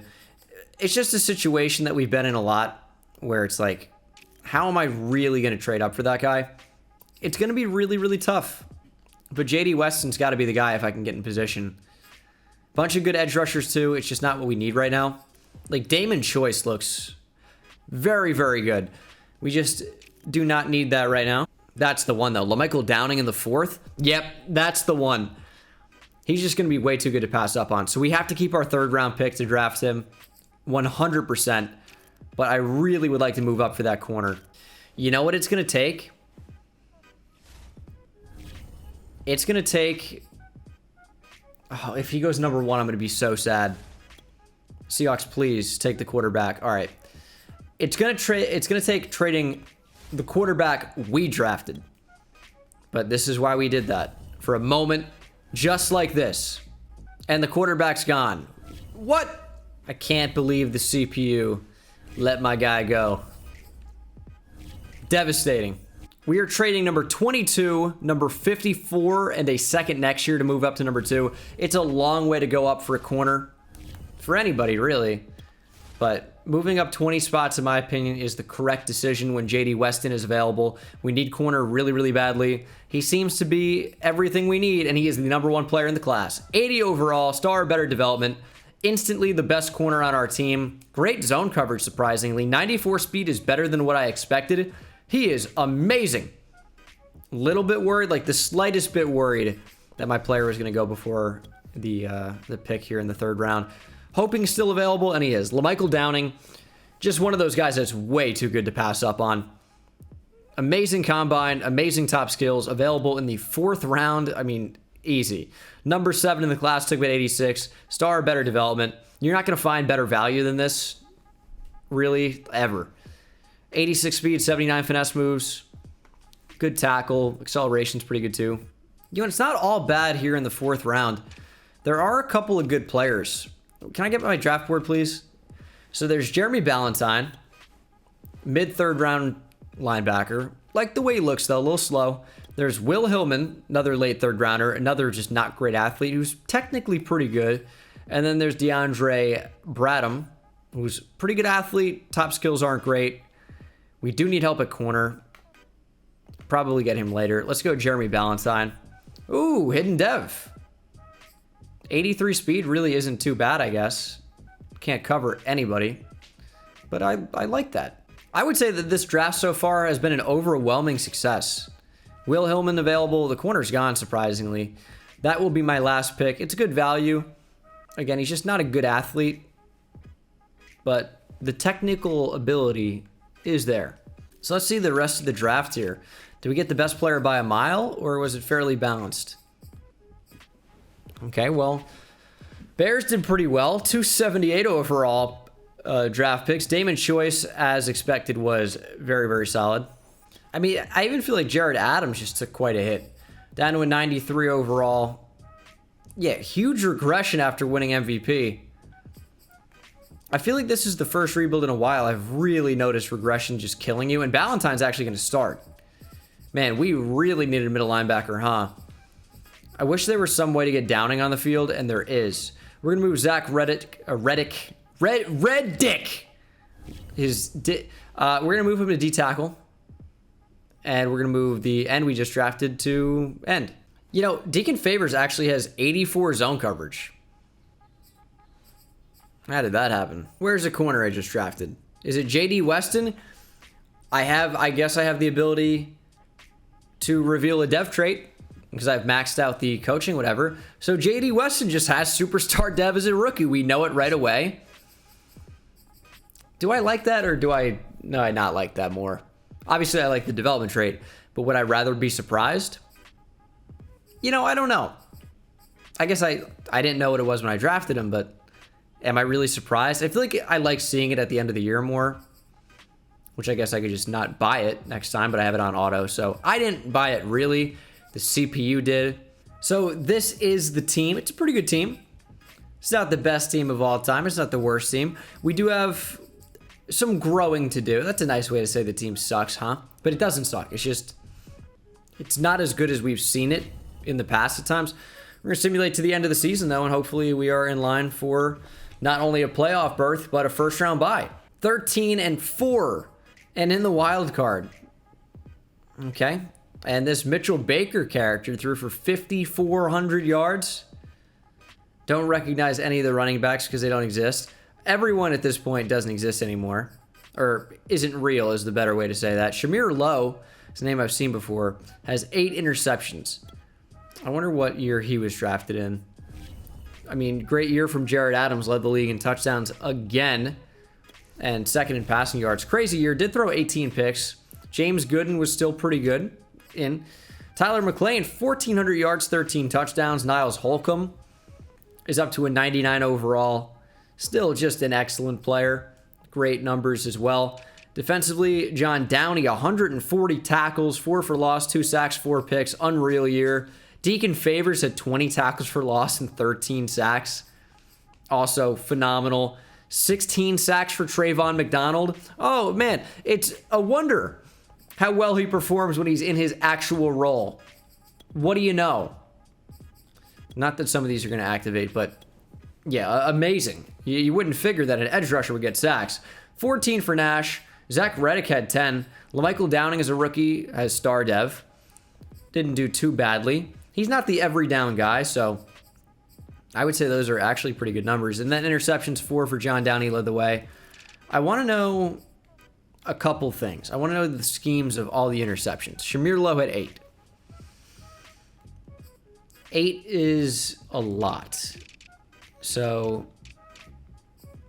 like, are a lot of Broncos in here? Not really. It's really just him. What's the rest of the Broncos defense look like? Are they getting sacks? Not really. I don't know. I don't know what to do with that information. What about for the quarterback that threw for 1 billion yards? Packers. I'd say it's a better year than Jared Adams. Wonder what the Packers playbooks are currently. We can find that out. Packers are in Philadelphia. Huh. Ballantyne, of course, had star dev, by the way, as well. Can we beat Tennessee in the wild card? Yes, 21-17. Divisional against the Colts. I feel like 4 wins is way more than 3 somehow in order to get to the Super Bowl. And the Patriots went 14-3. 1 game away from getting back to the Super Bowl. Please, let's get back. And we're in there. Steelers, Vikings. Now, I don't think the Vikings have done anything over the past, 2036, so past 16 years or so. But the Vikings have never won a Super Bowl before. So they might want to. And that's the only reason. Not because they'd want to win it, even if they had one before. But that's the only reason why. Do we have Superstar X Factor? We do. Tyler McLean up. This is a heck of a team. All right. +7 overall. Got to beat Minnesota. Let's get it. Up 10-0 already. And now 17-3. That happened pretty quickly, but the Vikings bring it back 17-10. As long as we keep them in field goal range, but not touchdown range, we should be fine. 31-10. 38-10. And that should be the Super Bowl. That should be our 4th Super Bowl of the video. And the 10th Super Bowl for the Steelers all time. There it is. Jared Adams and the Pittsburgh Steelers once again our Super Bowl champions. 4 with Terry Bradshaw, 2 with Big Ben, and now 4 with Jared Adams. All right. Obviously, 4 touchdowns for Jared Adams. Obviously on the quest for a number 5 for Jared Adams to cement his legacy as not only maybe the best quarterback of all time, but certainly the best quarterback in Pittsburgh Steelers history. On to the offseason. No Steelers for yearly awards. That's kind of odd because we won the biggest yearly award. 10th Super Bowl championship for the Steelers, as we said earlier. We have about 50 mil to re-sign guys, but does that mean that we're going to have big-time players leaving? Hopefully not. Jared Adams was wondering when that would happen. Terrence Davis is down to an 81. Tyler McLean does need to come back. It's really not a ton of guys. I thought this would be worse, but we need to bring back Jared Adams, and he's really not going to be cheap. Oh, it's so much money. 4-year deal, though. That should take us to the end of the rebuild. So he's going to test free agency. I can't let you do that. I'll come back to franchise tag him. Okay, so can't bring any of these guys back. We got Logan Weatherspoon back. We got Tyler McLean. Terrence Davis, I don't want. But if we franchise tag Jared Adams, I'm not sure we have any money for free agency. So that's kind of... I'm not sure if that was the right call. Yeah, we're negative 11.5 mil after the franchise tag. Just worried we were going to lose him. So we're just going to go to the draft. And the Express have the number 1 overall pick. They won the Super Bowl with Brady. I don't even know where they're located. So there's a decent safety in the 3rd. Might be our best option. I mean, Tremaine Clifton, I feel like could play some safety with the B+ zone coverage. Not my first choice. Every player I want so far is in the 3rd round. And of course, I gave away my 2nd round pick. Charlie Cannon. First of all, sick name. If he was a quarterback, he's a tight end. Doesn't really fit that well. Crazy good athlete. Is tight end really at the top of the list right now for what I want to take in the draft? It can't be. I'm going to go Charleston Beck. He's an early 1st round corner. It was the right move. Number 6 in the class. Took him at 32. Star better development. Long dreadlocks. That's a +2. 90 speed. We gonna get another Deacon up in here. We're gonna let the power of Christ compel our football team. We're gonna win another Super Bowl under another Deacon. All right, CPU can handle the rest. I'm done with it. All right, Tim Knighton, number 1 in the class. No 80s. Sad. CPU drafted a star dev quarterback. He's bad. We really could use a better strong safety. Just don't have any options right now. Now, we could actually trade Beatles in order to get one, but we don't have the money, so we can't do that. Offense looks pretty good. We have a good duo at receiver. That's it. There's no way Aguayo can stay on this team another year. We still need help in the secondary, but the front 7, I would say, is elite or coming along to being elite, so we're in a good spot there. Time to simulate to the end of the season. 11-6 made the playoffs. Won our division, but we are, of course, in the wild card with not the best record in the AFC. And Jared Adams had another crazy year. 5,400 yards, 38 touchdowns, 5th in passing touchdowns, though. But overall, you know, I'd say very good. Not really much of a running game. Niles Holcomb back in the slot put up crazy numbers. 1,900 yards, 18 TDs. Just nuts. And then defensively, Jeremy Ballantyne, really solid year. Glenn Nash had 16 tackles for loss with Trayvon McDonald, who also had 14 sacks, which led the team. Although I would say overall unspectacular numbers on the defense. Where do they rank, though? 14th? Yeah, I guess we do have some holes. See if we can beat the Bills, win the Super Bowl anyway. Have a long way to go. And we lose in the 1st round. So that's unfortunate. Season recap has Jared Adams winning the MVP and Offensive Player of the Year. Nothing on defense. Broncos beat the Panthers in the Super Bowl. That sounds familiar. Bryce Overton, no shot. The quarterback I drafted won Super Bowl MVP. That's what he's up to. He should be my backup right now. Instead, he's out winning Super Bowls. You know, sometimes that's a good strategy, is stop other teams from winning Super Bowls by getting the best quarterbacks all in one roster. Think about that. Okay, so we have to bring back Tyrone Dillon. Yeah, he looks pretty good, actually. Chad Felton for sure, and then probably... Ooh. It's going to have to be a one or the other type deal. Jared Adams, I'm going to lowball, right? Strategy. Okay. He's going to decline that. What? I just gave you, like, nothing. Okay, whatever. Unless I did something by mistake. I don't know. He's going to test free agency. Here's the thing. He's... Ooh, actually, did I play this perfectly? I totally just played this perfectly to keep everybody. Tyrone Dillon back. Franchise tag Chad Felton. How did that all work? I have no idea. Take notes, though. Picking at number 23. Disappointing performance this past season, but that does mean we can get better. Ooh, Zach Oliver. Listen, he's amazing. Gonna have to do it, probably. Gonna have to do it. Dion Larson just isn't it. Austin Streets isn't really that great of an athlete. Dontrell Suttle is a sick player. Early first-round guy in the 4th. That is my 3rd-round pick. Should be perfect. How can I get to number 1? I don't have money. It's going to have to be trading with only picks. Trading number 23 a first next year and a second next year for number 1. Moving all the way up for a corner, but we do need it.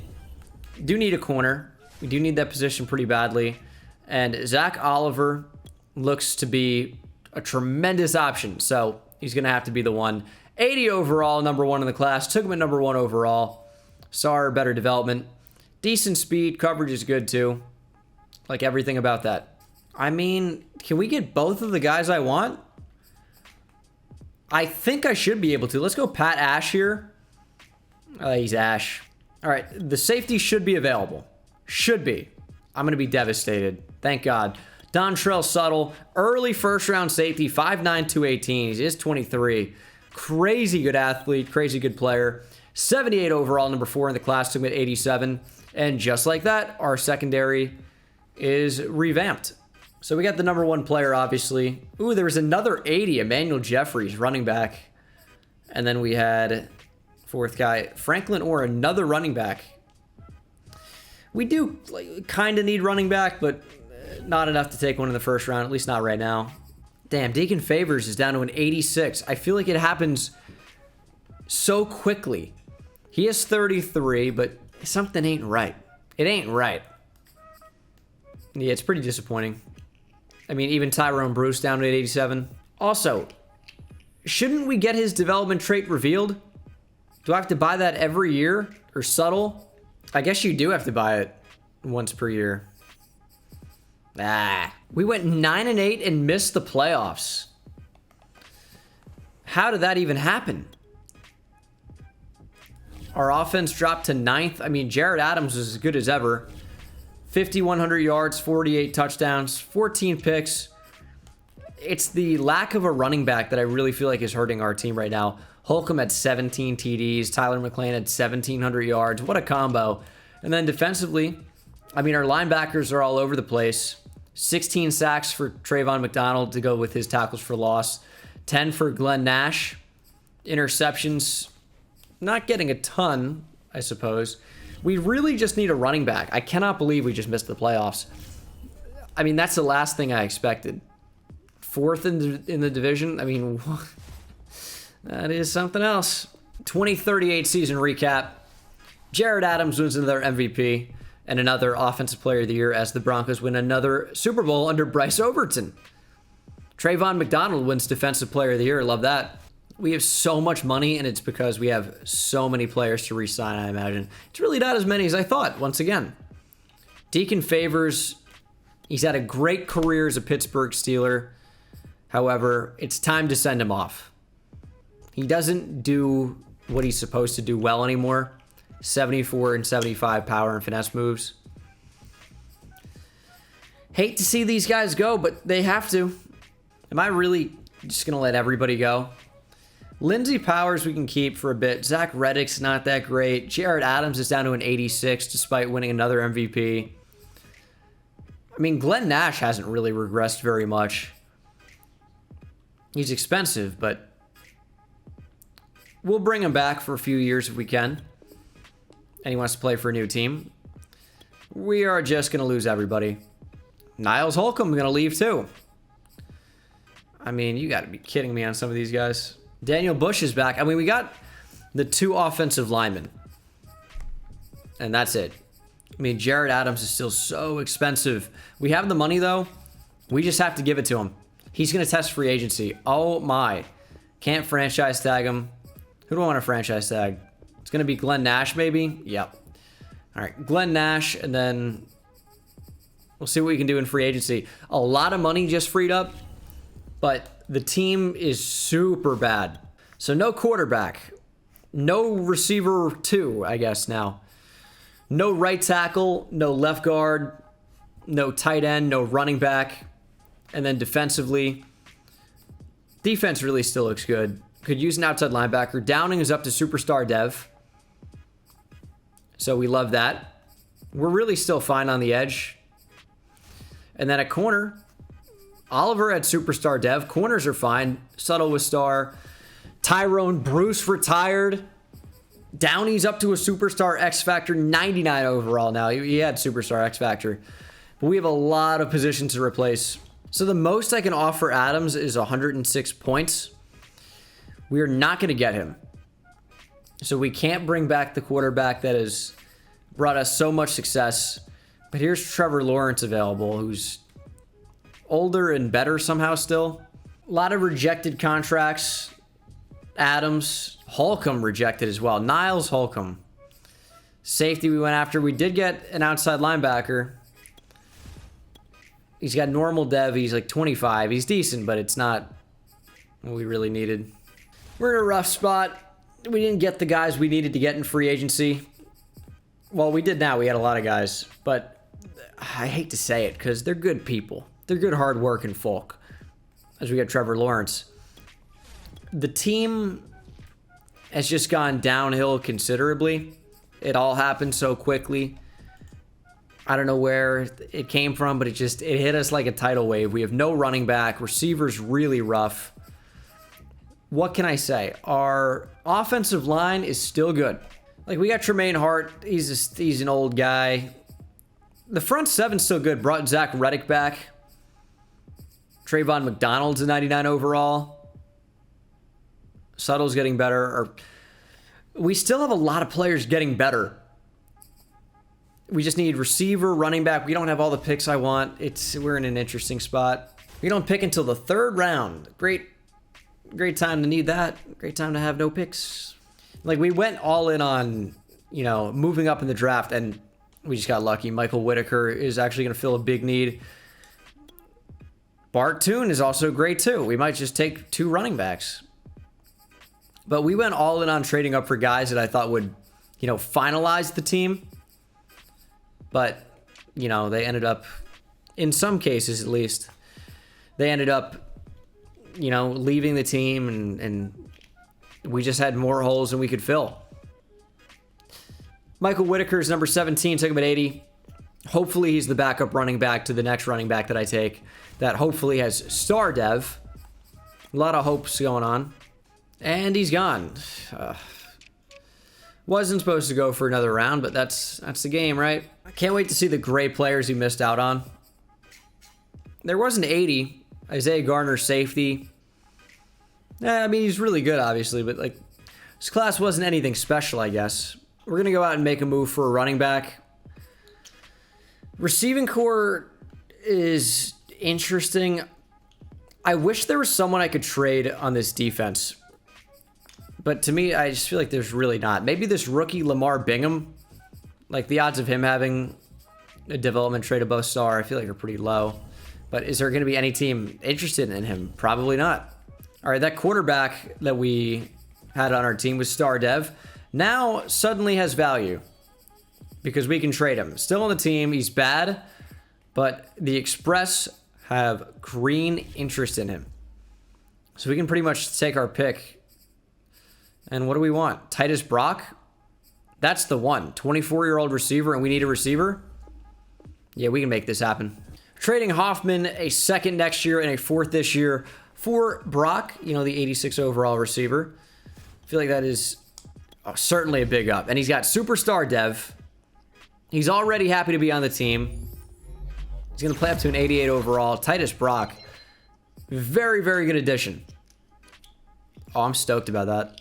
Trading a 2 and a 3 for an 84 overall running back. He does have a good development trait, so it's going to help out our offense a lot. Obviously, young too. I think he's 24. Superstar dev. Let's go ahead and take a look. Because the offense, it's getting back to where it was. We just don't have a permanent solution at quarterback with Trevor Lawrence being on, you know, basically a one-year deal, a rental. Defense looks pretty good, though. Went 15 and 2. Our best season yet. And it comes with a ragtag bunch of guys. Huh. I like that. JD Weston will do man-to-man. I thought we missed the playoffs for a season, or for a second, but no. Trevor Lawrence threw for 55 touchdowns, over 5,100 yards, first offense in the league, only 11 interceptions.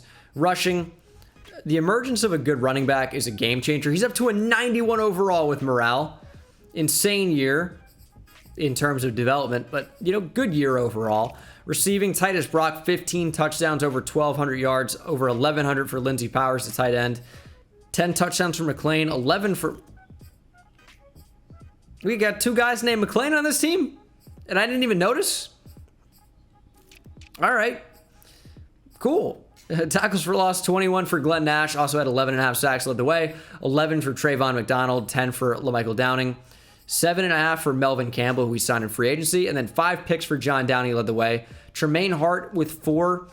I really wish Tyrone Bruce didn't retire, but he just up and retired. Divisional against the Bills. I think they eliminated us in, was it the last time we made the playoffs? So 2 years ago. We beat them 28-21. And 1 game from the Super Bowl, we got to beat the Broncos and the quarterback that used to be on our team that we drafted. And we do. The Chicago Bears in the Super Bowl. This should be a good one. Titus Brock went up to Superstar X Factor, so that was a pretty good trade already. He looks pretty unbelievable. He might, like, as far as being well-rounded, he might be the best receiver we've had so far. What's Slot-O-Matic? Would I rather have... Yeah, I think I'd rather have Slot-O-Matic. And then, what's the good one? Route Technician. So they say, and then I use it, and I feel like it doesn't do much, but it's all right. Actually, is there a slot one in here? Maybe not. I'm not noticing any dev trade changes, so I don't think there was anything. We still don't know what Lamar Bingham's dev trade is. I tried to trade him, but no one really wanted him, so I'm going to guess it's just star. But yeah, Super Bowl time against the Bears. Let's rock. Going for Super Bowl number 5 of the video, I want to say. Yeah, gotta be, because we haven't won our 11th as a franchise yet. It's a super high-scoring game so far. Super entertaining. It's 10-7. Now 13-7 coming out of halftime. I mean, it's a touchdown game still. Now it's not. 24-7. Close the door. Close the door. 31-28 is your final. The Bears made a crazy comeback attempt, but in the end, we're not quite good enough. And Trevor Lawrence... How did this even happen? Trevor Lawrence is what it took. 1 season with the Steelers, and we won the Super Bowl again. There's Le'Veon Bell. Good for him. All right, we are entering the final offseason. Trevor Lawrence won MVP and Offensive Player of the Year. Michael Whitaker, the running back?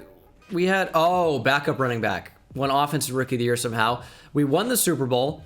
We got to bring some of these guys back. Oh, a lot of guys. Okay. Okay, so we brought back Jeremy Ballantyne, LaMichael Downing, Caleb McLean. Like, you know what? He's good for the storyline. We'll keep the McLean brothers together. He kind of sucks, and he looks like an off-brand Troy Polamalu, but all right.